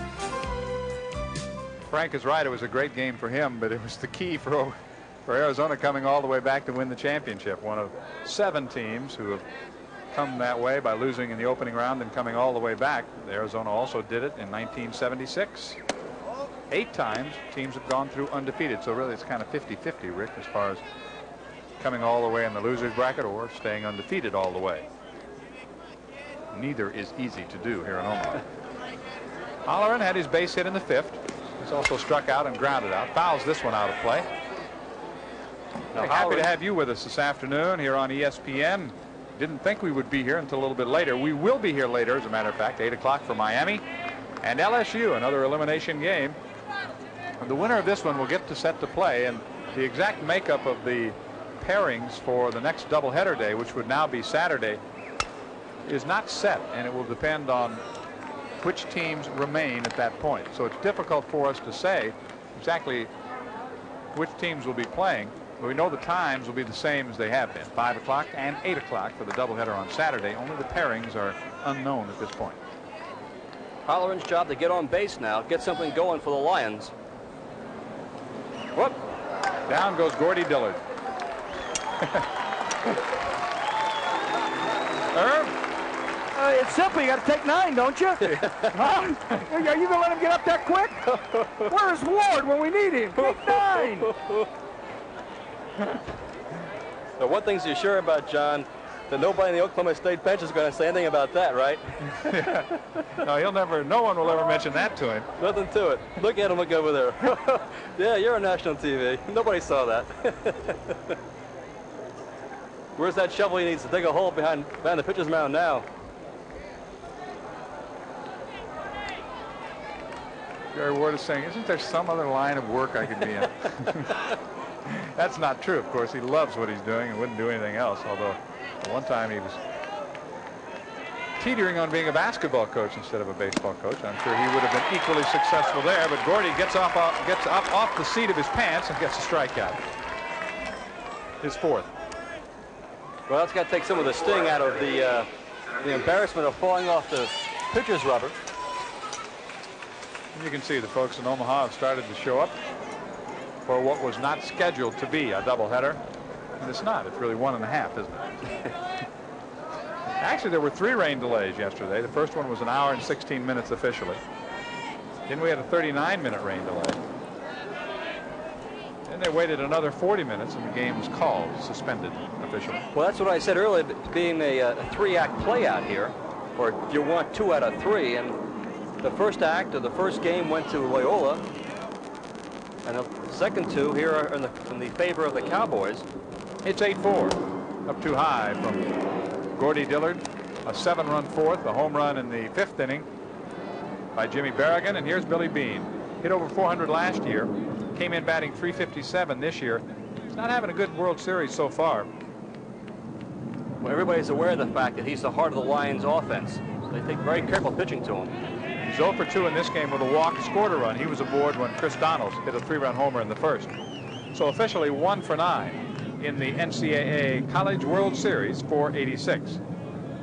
Now, curiously, Dillard was a left-handed pitcher with a left-handed batter up there. He walks off the third base side of the rubber. It's a strike.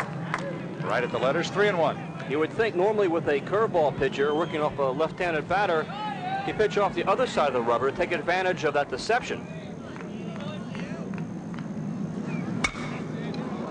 Fly ball down the left field line. Blackman coming over into foul territory to make the play. 2 outs. Anthony Blackman tracks it down in foul ground. Here's a kid who went to Oklahoma University his freshman year, and he transferred to Seminole Junior College, and he goes back to Oklahoma State. Guess he likes Oklahoma. Huh? Well, obviously likes Oklahoma. It's interesting to go from Oklahoma to Oklahoma State because, yes, they are rivals. You can bet on that. I've heard that. And, of course, both play excellent baseball.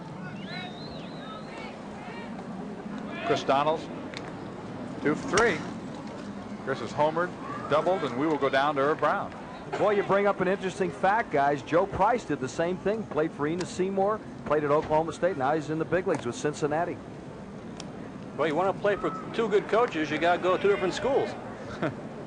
Get the best of everybody's knowledge, right? Might as well. 2 outs, nobody on. Top half of inning number 7. Game 9. Game 10 will follow as Joe Morgan joins us. I remember last time when Donalds was up, he took the ball to left field, and Diller remembers that, so now he's pitching him inside and tight.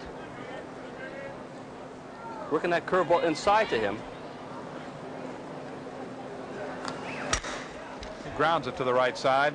Espinal, Berrigan, 1, 2, 3 in the 7th. We have played 7 innings. It's 8-4. Oklahoma State leading Loyola Marymount. Diaz, Wilkinson, and Costco coming up as we move to the bottom half of the 7th inning. Dillard spent a little time in the middle of the diamond on the backside. He got up, got a strikeout, and a 1-2-3 inning. Now his offense will go to work in Omaha, Nebraska. Game 9 of the NCAA College World Series for 1986.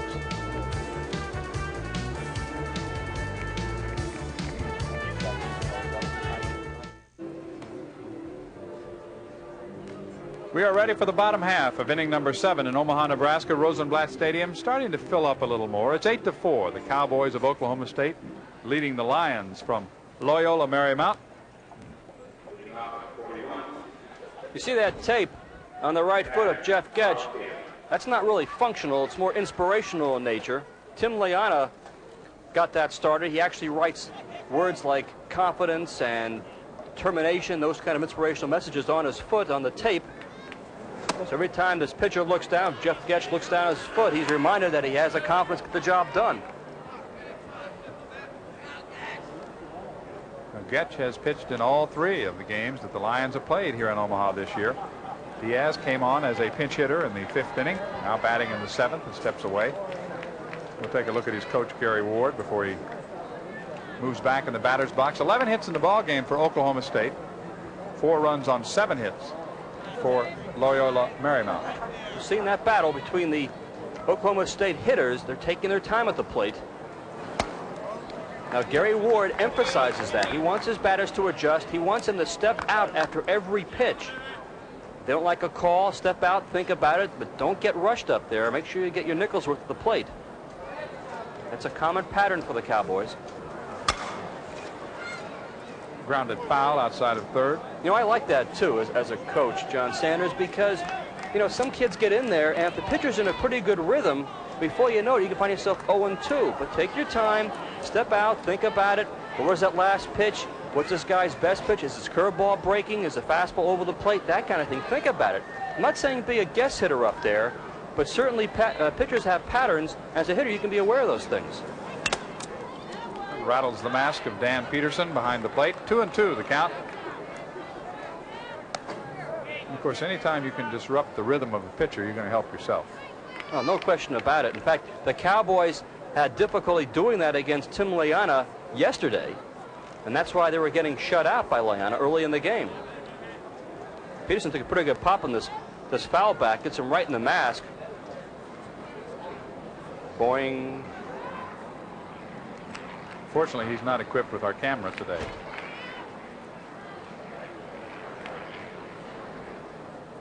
I don't know. Those umpires, I tell you, they earn their money. Pops it up on the right side. Polk into foul territory. You're all right, you're all right. Steve is all right. He puts it away.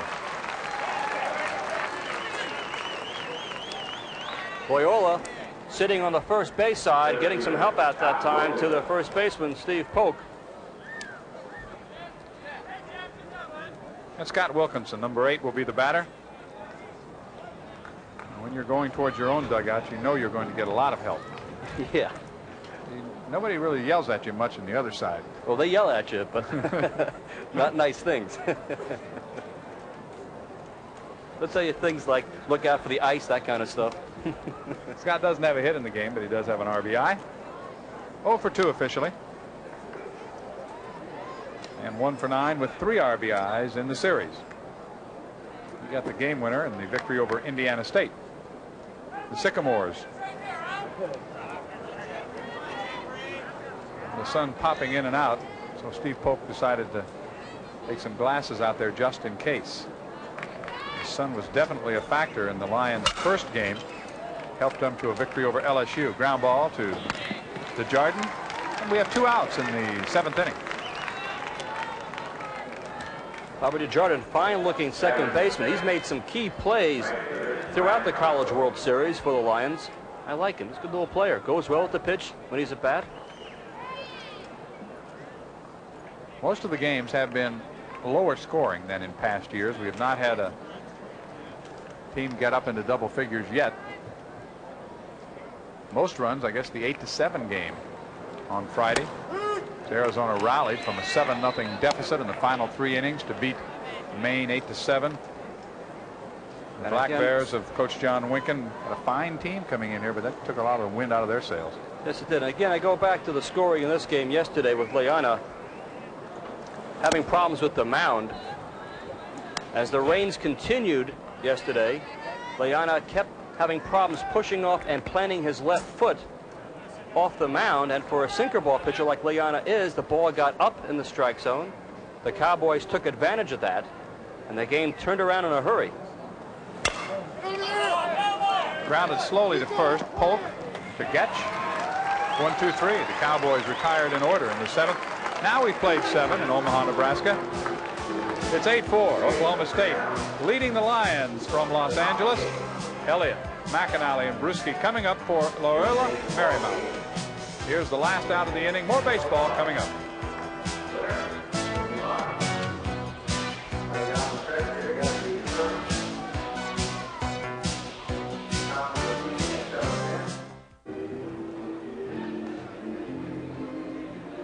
After we finish this one, we have more coming up at 8 o'clock Eastern Time, an elimination game between Miami and LSU. So either the Hurricanes or the Fighting Tigers will be finished.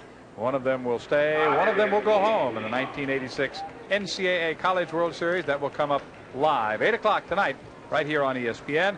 Joe Morgan will join us for that one. Irv Brown will be downstairs. And you can see the Canes are already on the scene. If I know Miami, they're having a good time at the ballpark. Got the popcorn and peanuts out already. Ron Frazier keeps them loose. Called strike 1 to the leadoff batter for the Lions, Todd Elliott. 1 for 3 tonight. 2 for 11 in the series. Base hit right field, so he gets his 2nd hit of the ball game. Well, the Toad man, see that little green insignia on his sleeve? That's a little toad. Keeps that little notebook they call the Toad book. That'll make for good writing. Base hit to right field. It's a little toad or frog. Well, which is it, a toad or a frog? Must be a toad, right? Must be a toad. It's an amphibian. All right.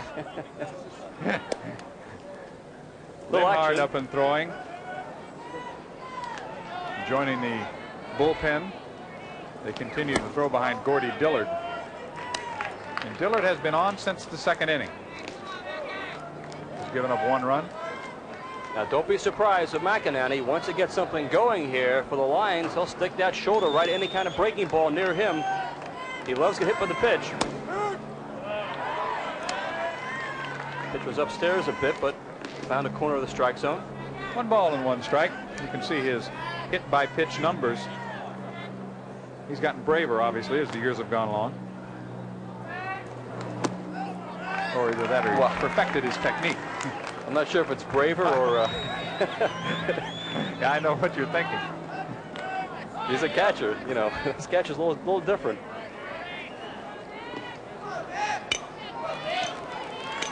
Two and one on Jim.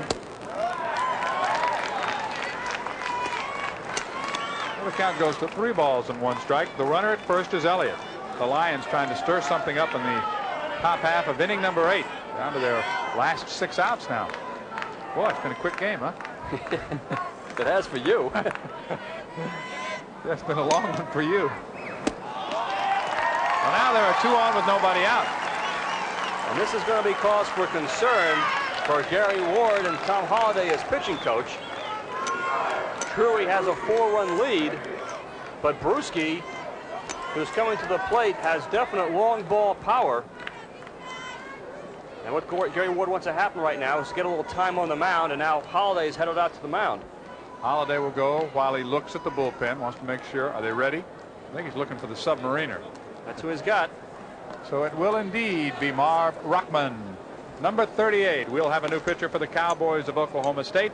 They lead it by 4 right now, and they want to protect that lead and stay in Omaha, Nebraska. Back with more. Game 9 right after this.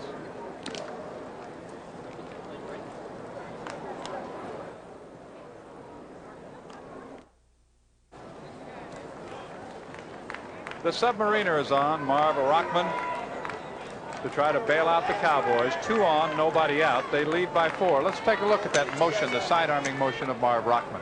But watching him warm up, now he comes to the middle of the rubber, but he doesn't get that arm extended from the third base side. He really comes from underneath, almost like a softball pitcher. He's different from Rick Rather of Miami because Rather comes really from third base.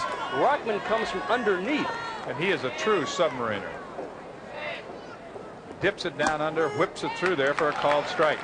A completely different look. You've had a left-handed curveball pitcher out there, and now Rockman comes on.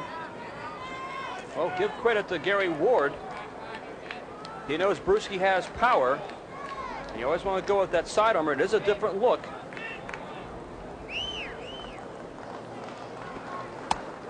Inside 1-1. In addition to a walk in the 4th in which he scored, Bruschi has struck out and grounded out. The sun is out in Omaha, Nebraska. Waited 1 day to complete this game, picking it up in the bottom of the 4th inning. It's now the top.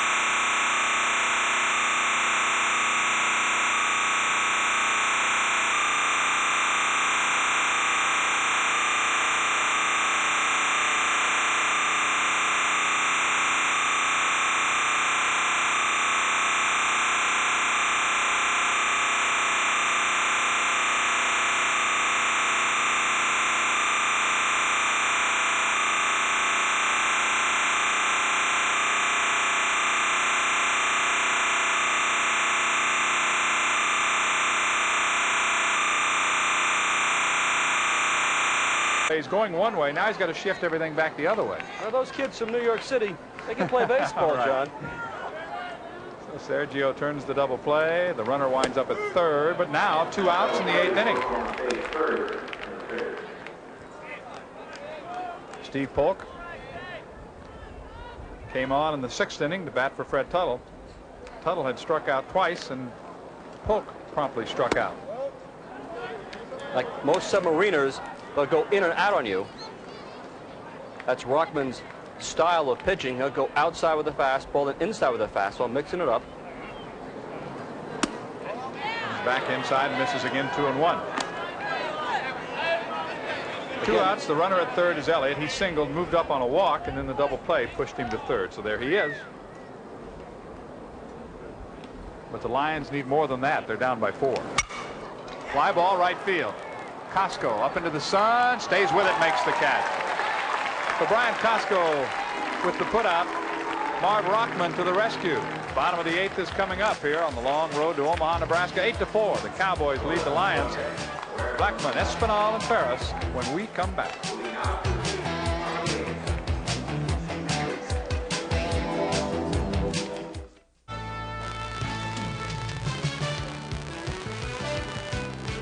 Today's NCAA College World Series elimination game on ESPN is being brought to you by Bud Light, the light beer with the first name and taste. Everything else is just a light. By Sharp Electronics Corporation. From sharp minds come sharp products. And by Rust-Oleum. Nobody fights rust like Rust-Oleum.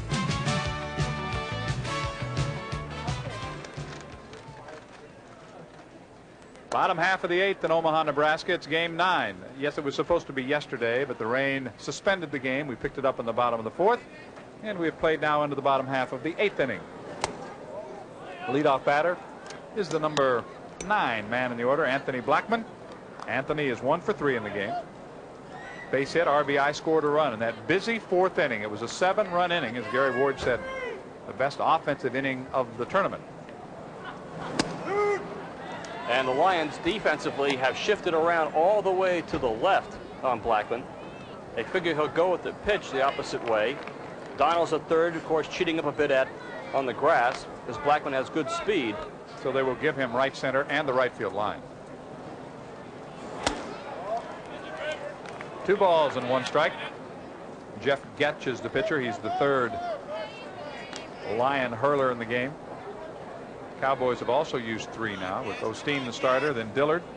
And Dillard went 5 1/3, gave up 5 hits, 1 run. There's a base hit to center field. So Blackman with a leadoff single in the 8th. Clean line drive hit by Blackman. Right back through the middle. Mark Stomp continues to throw in the Lions bullpen. And that's a dozen hits now in the game for Oklahoma State. 8 for the Lions of Loyola Marymount. There's Stomp, the left-hander. When we began play today, Reinholz was the pitcher, but he faced only 3 batters.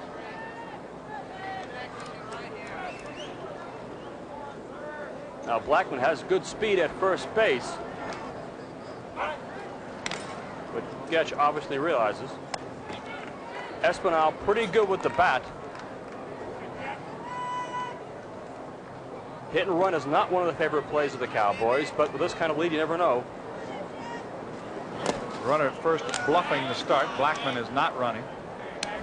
McInerney able to keep the ball in front of him. And the Lions have had some problems with their pitch outs, something that's really irritated Dave Snow because they work so hard on pitching out during their preseason.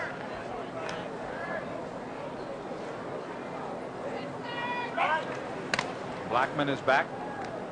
And specifically talking to Dave about it, in earlier games out here, McInerney's getting pitch outs, but they were high and wide from the plate.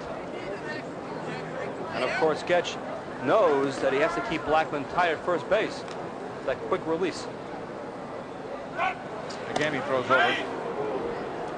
Closer that time. Getch with a good move.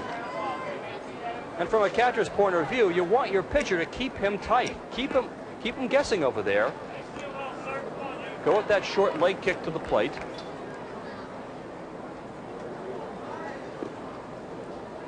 See McInerney giving the signals.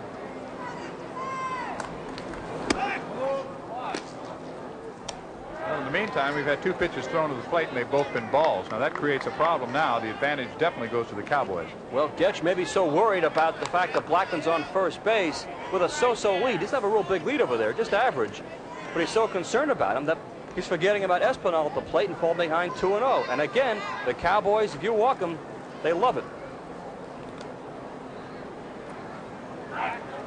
Back he goes, standing up this time, and Espinal ahead in the count, 2 balls, no strikes, can look for his pitch.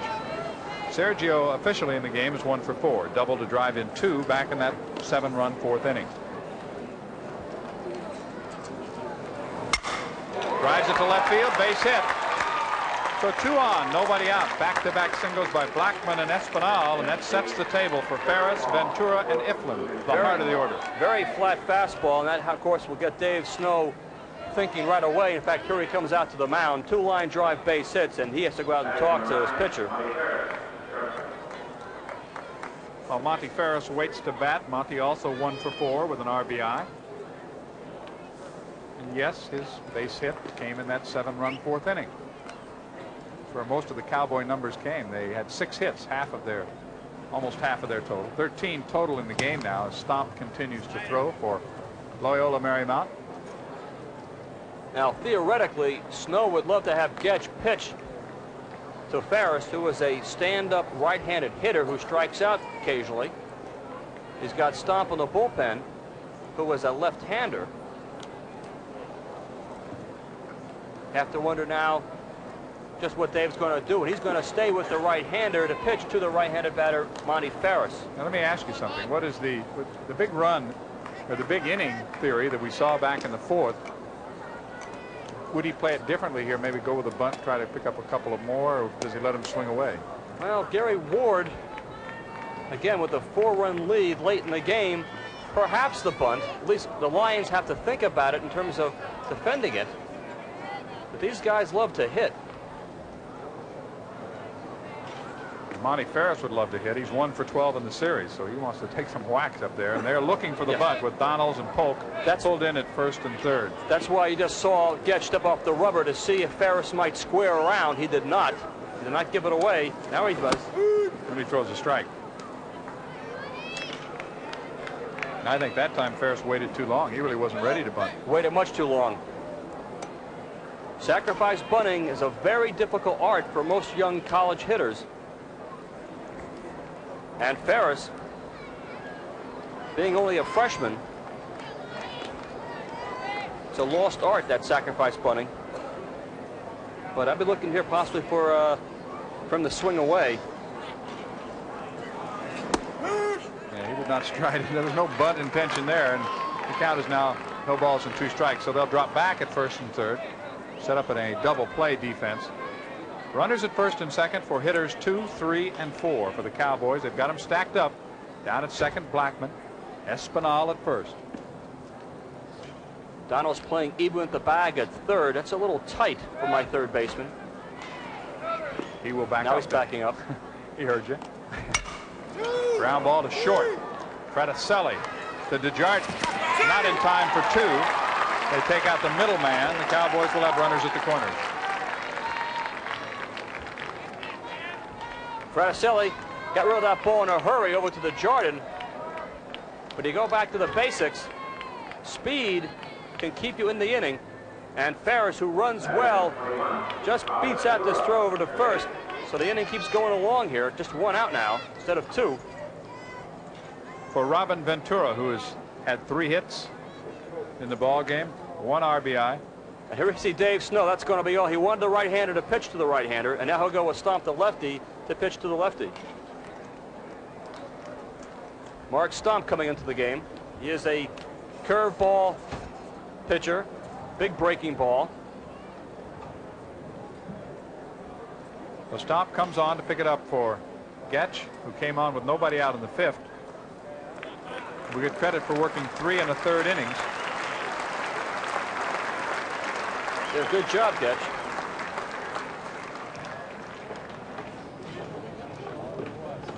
On the double play, you saw the runner, Espinal, going after the man at second.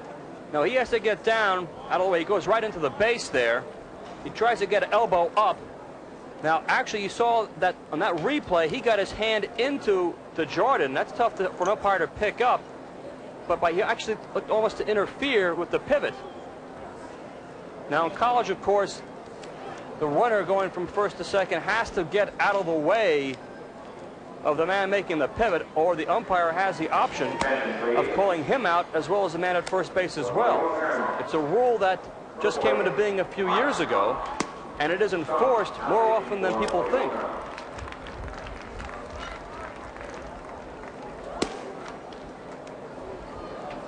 The left-hander, Mark Stomp, will be the new pitcher. Mark is 5'11", 165, a junior. He's from Santa Ana, California. Coming into a tough situation here. This is his 26th time out of the bullpen, and the Cowboys of Oklahoma State enjoying a 4-run lead and looking for more with runners at first and third. Yeah, they're definitely looking good, the Cowboys. It's 8-4. Well, a 7-run inning will cure a lot of ills, right?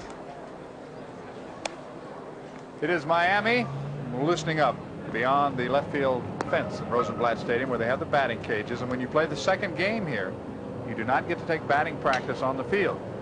You have to take batting practice out in the batting cages. And that's where the Hurricanes are getting ready for the game that will follow live at 8 o'clock Eastern Time. And we'll be going to the Epsom Derby at the end of this half inning. So stay tuned for that as well. There are the Canes, defending national champions, and right down to it in an elimination game against LSU. Live 8 o'clock right here on ESPN. Let's see how Stomp works on Ventura. 1 ball, no strikes. This is a tough man to have to face in this kind of situation. As we said, he goes the pitch well, opposite way. He'll turn on you, pull the ball, has good power for a potential sacrifice fly, runs well.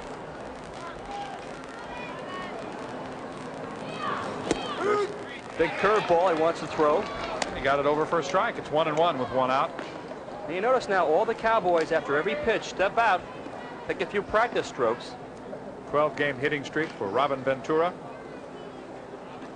A computerized chess game of pitcher to batter, game of adjustment. The Cowboys would like to become the 8th team to lose their opening round game and come all the way back to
Getch. And we have our first double figure run total by an individual team. It's 10-4. Of course, the Cowboys average almost 11 runs a game. It's nothing new for them. Ventura has 4 hits. It's 10-4 in the bottom of the 8th inning.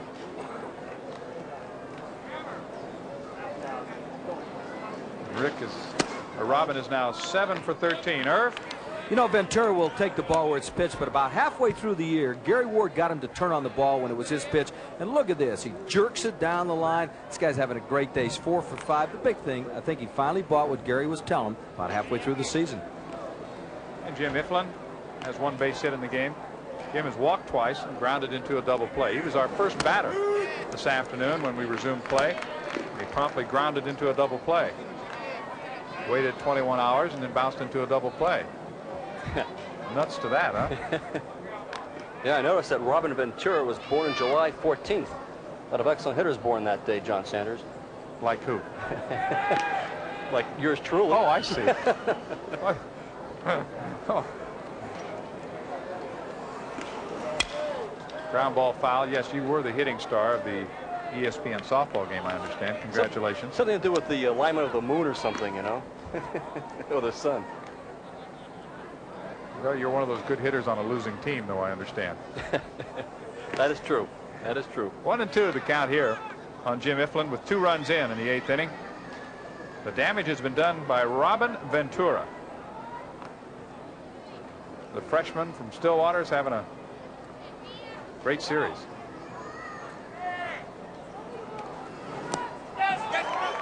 Kicks off the plate, and Ventura will move to third. That time you could almost feel Stomp really wanted to keep that ball downstairs and he sort of aimed it, and he was so tight with the curve that the ball hits the plate and just jumps over McInerney.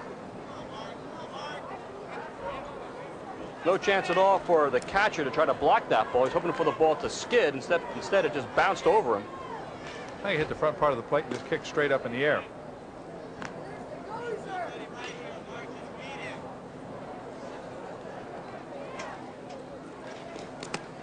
Down too low. I didn't mean to say that Robin Ventura was from Stillwater. Of course, that's where he goes to school. He's from Santa Maria, California. Freshman. What a great hitter he is. Just a terrific player. A lot of tools. Keep in mind, the Cowboys will have him for 2 more years. Imagine he wasn't a power hitter at all in high school. 21 home runs in his freshman season. Iflin walks for the 3rd time in the game. It's the bottom of the 8th. 2 more runs have scored for Oklahoma State. The Cowboys with 7 in the 4th, 1 in the 5th, and 2 more here in the 8th. There's only 1 out, too. Jim Berrigan has homered and doubled in 4 trips. Keep in mind, the Cowboys, a lot of killer instinct. They'll keep swinging those bats. Berrigan, the lefty against lefty, and Jimmy probably takes as much time as any of the Cowboys at the plate. Well, again, Gary Ward wants his players thinking up there at the plate. Fouls it back. You saw McInerney motion before to stomp. Basically, he was talking about the fact that he wants to keep that ball a little bit in front of him as he breaks the ball, the curveball down. He was getting the ball too close, his hand too close to his chest. He wants that full extension of the arm. That's why the curveball was breaking down on the dirt. And Snow wants McInerney to tell him just to keep that ball out away from his body. And again, Berrigan will back out.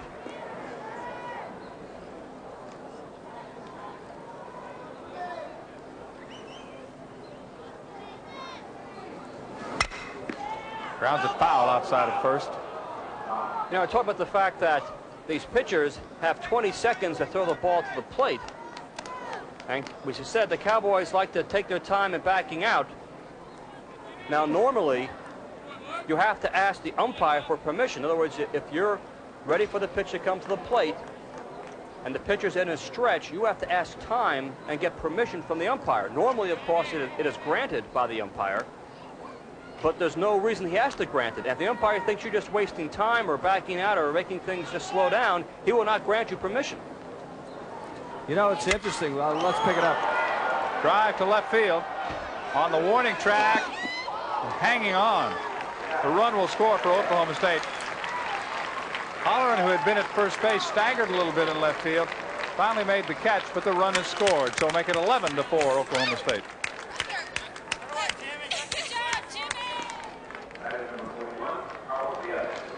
Now, Holleran hasn't played much out in left field.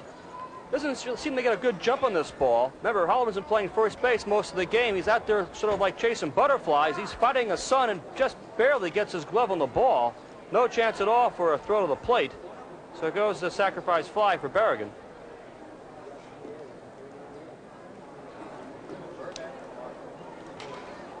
(11-4) is the score.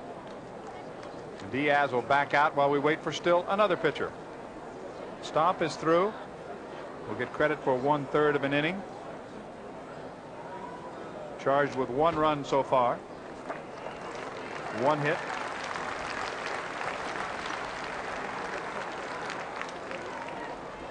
A reminder, at the end of this half inning, we will be bringing you the Epsom Derby. We will go back to Sports Center and join that race, so you will see that coming up right here on ESPN after this half inning of play. And of course, the post-race interviews and the entire story will be coming up on Friday, but we bring on Kalani Bush. I think that ERA pretty much tells the story of the young freshman. He's from the same high school in Hawaii as Carl Fraticelli, the shortstop for Loyola Marymount. Irv?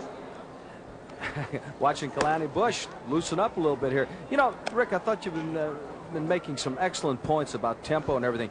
This man here is not going to let you pitch fast. It's just as simple as this. I've competed against him. I've watched him for years.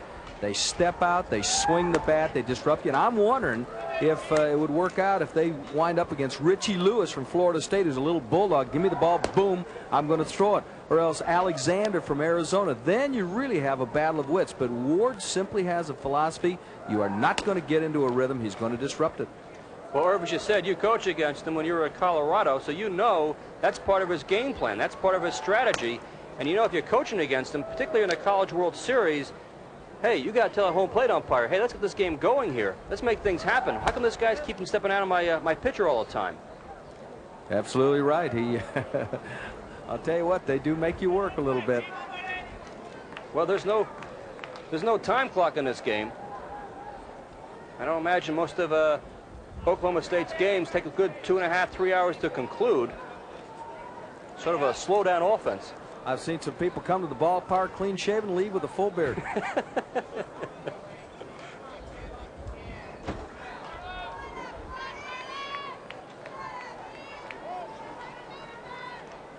(11-4) is the score. The Cowboys of Oklahoma State have scored 3 runs here in the 8th inning. As Kalani Bush throws ball 1. To the 7th man to bat in the inning, Carlos Diaz. Carlos is 0 for 2. The catcher's spot in the order, 0 for 4 this afternoon and yesterday. Up too high. 2-0 with 2 outs. The runner on at first is Ifland. 2 RBIs in the inning for Robin Ventura, 1 on the sacrifice fly for Jimmy Berrigan. So Berrigan now has 91 RBIs on the season, and Ventura has 95. Swing and a miss. Good pitch that time by Bush. Well, Diaz saw that fastball coming all the way. He just missed it. It is 2-1. Bush is the 5th Lion pitcher in Game 9 of the NCAA College World Series. To follow Miami and LSU in another elimination game. 3-1. He's having problems just getting accustomed to the pitching mound out there. All his pitches have been high so far. Has pretty good movement on his fastball. You see he has tape on his foot just like the rest of the Loyola pitchers. Now we'll move Ifland to second. And again, the discipline of the Cowboys. The first thing they're taught at Stillwater is not to swing at pitches that are outside the strike zone. So Wilkinson becomes the 8th Cowboy to bat. 14 hits now for Oklahoma State.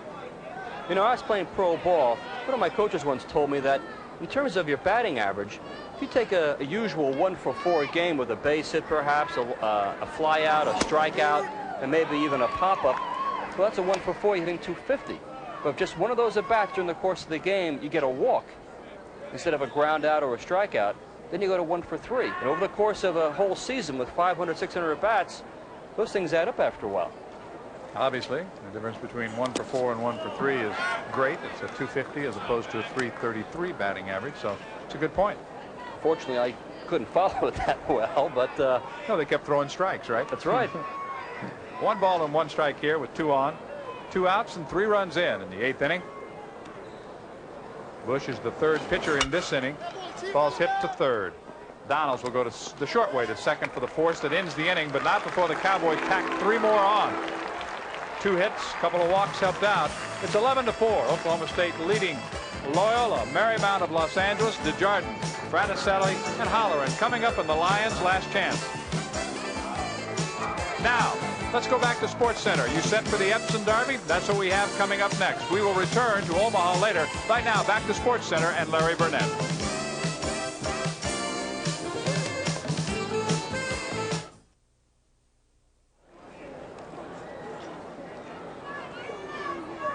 Welcome back to Omaha, Nebraska, where we are also in the stretch of Game 9 of this NCAA College World Series. And a reminder that you will see post-race interviews on the Epsom Derby on Down the Stretch, 6:30 Eastern Time, Friday, June 6th.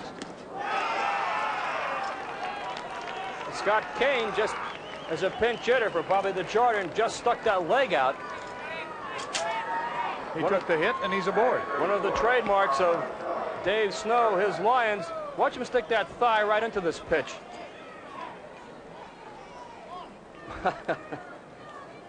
We talked before about these Lions. They're not afraid of getting hit by that ball. Well, take it where you've got a little padding. Yeah. So the 9th inning is underway. Rockman trying to finish it off here for the Cowboys and set up a date, part of our doubleheader on Saturday. Remember, it's a single game. Tomorrow night, Arizona and Florida State, the two undefeated teams, will square off. And for the winner of that game, the importance of it has to be, Rick, that the worst thing that can happen is you're going to get a shot at the championship, because the winner is in the finals and can do no worse than finish second. 1-2 the count on Carl Fraticelli. Now Rockman, what he wants to do, of course, is just put the ball in play, throw strikes, force the Lions, Fraticelli, to put the ball into play. No more walks or hit batsmen. Well, he's got 2 in a row now. Well, that one, unlike Kane, who sort of stuck his leg out, that time with a breaking ball, Fraticelli really had no chance. So these Lions, we talked about the fact that Loyola, they're all year long, they've been always battling back. Now watch this slider that comes in right at Fraticelli. He makes no effort to get out of the way of the pitch, that's true, but that ball was certainly way out of the strike zone. We'll have another pinch hitter.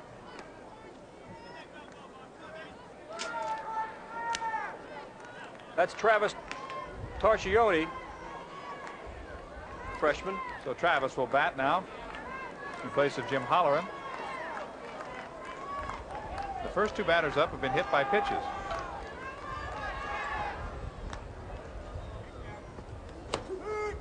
Now Rockman throws a strike. You know, when you're up 11-4, all you have to do is throw strikes, really. All you got to do, that's right. But, nothing to it, right? But. And yes, there is activity in the Cowboy bullpen. Fouled away. And to make things even more difficult for the Lions is the fact that the shadows are becoming a factor now as the sun begins to set a bit here in Omaha. Creeping across the third base line. We remind you, we will go back to Sports Center, return here live once again at 8 o'clock tonight with the second game in our elimination doubleheader. It's a foul ball. That'll be Miami and LSU. Skip Bertman, who was the pitching coach when Miami won its first NCAA College World Series, will meet with Ron Frazier on the field. You know, Skip Bertman called the pitches for Miami. They won the national championship. You think they'll be calling the pitches tonight for Miami, too? Well, he'll try to call a few, yes. They know each other very, very well. 2 on, nobody out. It's the top of the 9th. Went for a bad pitch. Down on strikes is Tarchioni. So Rockman gets his first strikeout. Again, he works those batters inside with the fastball. The fastball tailing inside, the slider away. Got Tarchioni with that one. Osteen had 4 strikeouts. Dillard had 4. Rockman, his first here, as head coach Tom Holliday goes to the mound. First, Tom is going to talk to the catcher, Carlos Diaz, before he talks to the pitcher. I think he's making a move to the pen. He is indeed. So Rockman, by hitting the first 2 batters, not able to finish off the inning and thus not able to pick up a save.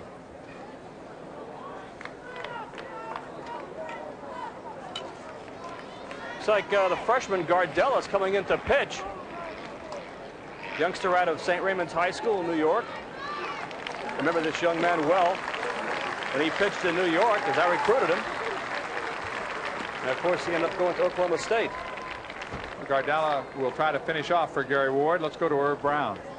Gardella is a young kid. They want to get him some work. He's got a wicked curveball, Rick. Be interesting to see how he pairs off. Of course, he's going against the left-hander, Donnell's. He's got a good curveball, and he throws the ball real hard, too. I can tell you from watching him in high school at St. Raymond's. Gary Ward, Tom Holliday think he's going to be one of the real strong pitchers for the Cowboys next year.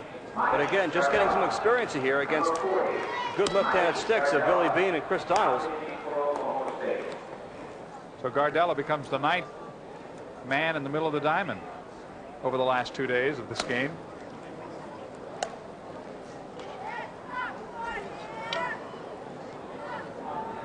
See if Gardella has any luck in finishing this thing off. Well, it's a good move, as Irv Brown pointed out. It's a good move to bring a young man like this into the game. He's got a nice bulge of 7 runs. Good chance to do some work here in the College World Series, and who knows, perhaps get some more work down the road. This man knows baseball. Spend 5 minutes with him, you learn quite a few things.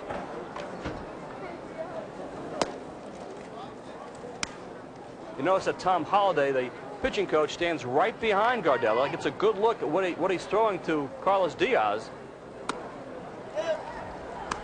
That's no accident. He wants to know what the guy's throwing out there, how his breaking ball looks, how his fastball, and seems satisfied. So the left-hander will come on to face 2 left-handers, Bean and Donalds.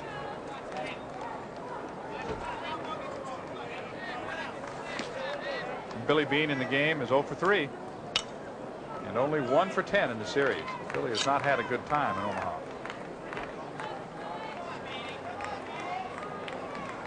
And the Lions are 2 outs away from being the 3rd team eliminated from the 1986 NCAA College World Series up to high ball 1.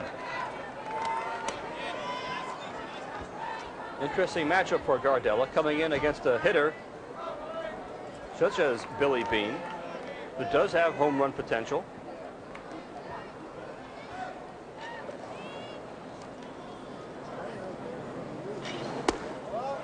And that's ball 2. Good look at that curveball he throws. But again, being the senior, Gardella a freshman, you wonder whether the experience will pay off here for Billy. Again, he's taking his time backing out of the batter's box. He's letting some of the pressure rest on Gardella's shoulders for a change. So Mike Gardella is ready again. Count 2 balls and no strikes to Billy Bean with Chris Donalds on deck. Still has not thrown a strike. The 2 men on base are the responsibility of Marv Rockman. He hit both of them. Marv will get credit for working an inning in the 3rd. Did not allow a hit. Taking all the way for a called strike. So Mike Gardella out on the mound.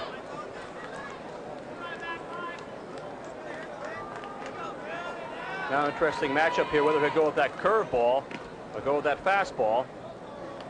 Probably go with the heater to keep Bean off the bases by a walk.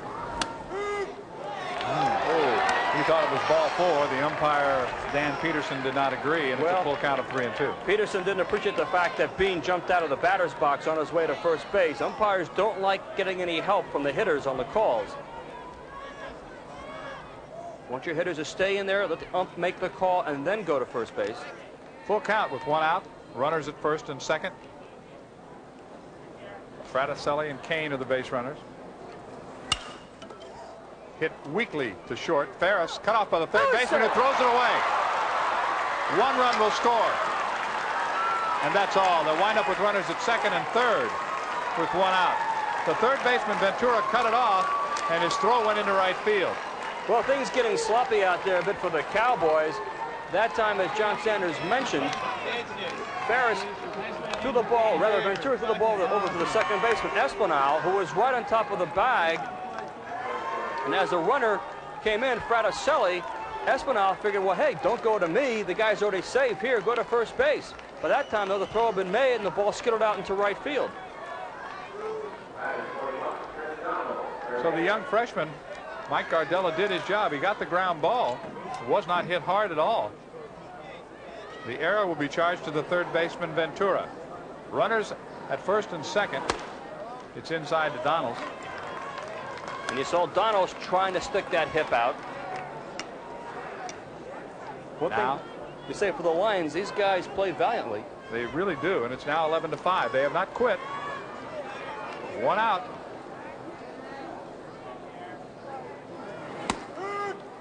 In the 4th inning, most of which was yesterday, with 1 out, the Cowboys scored 7 times.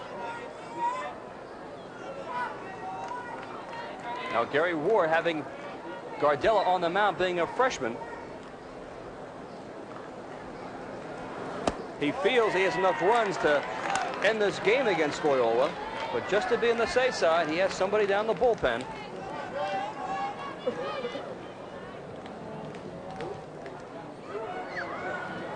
On one hand, you have freshmen out there in the mound. They can do wonders for you. On the other hand, they can also cost you some games. Foul back right underneath our broadcast position here in Rosenblatt Stadium.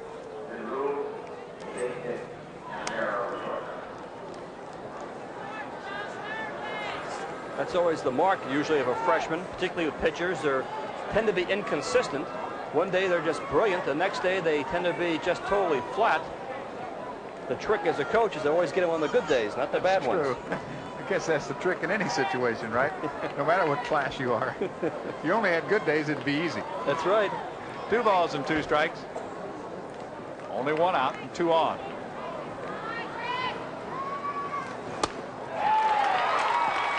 Pretty good fastball that time.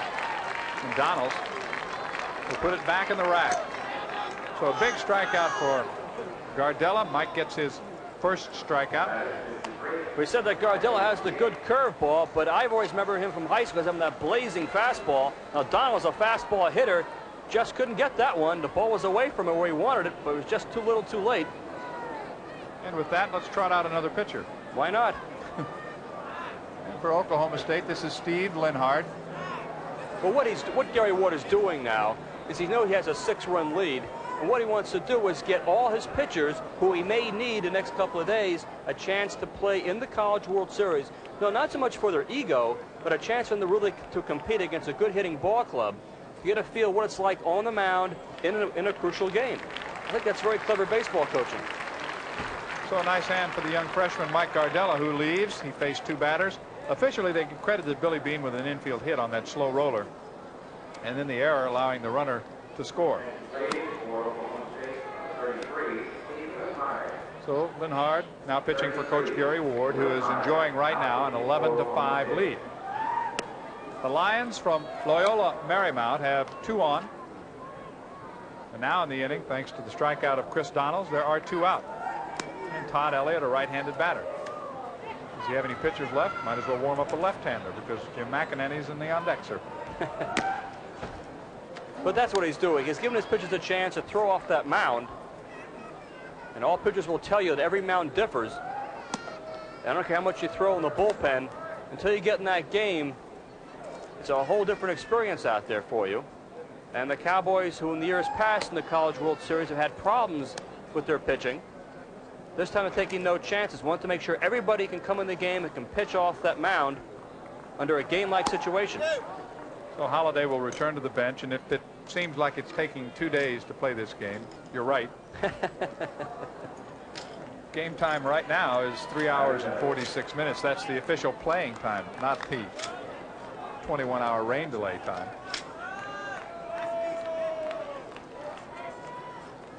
We're now 1 out away from having this thing finished off. Fraticelli is the runner at third. On its second is Bean. Their scoring position for Todd Elliott. Todd is 2 for 4 in the game, 3 for 12 in the series. 10th pitcher to see duty between these 2 teams is Steve Linhard.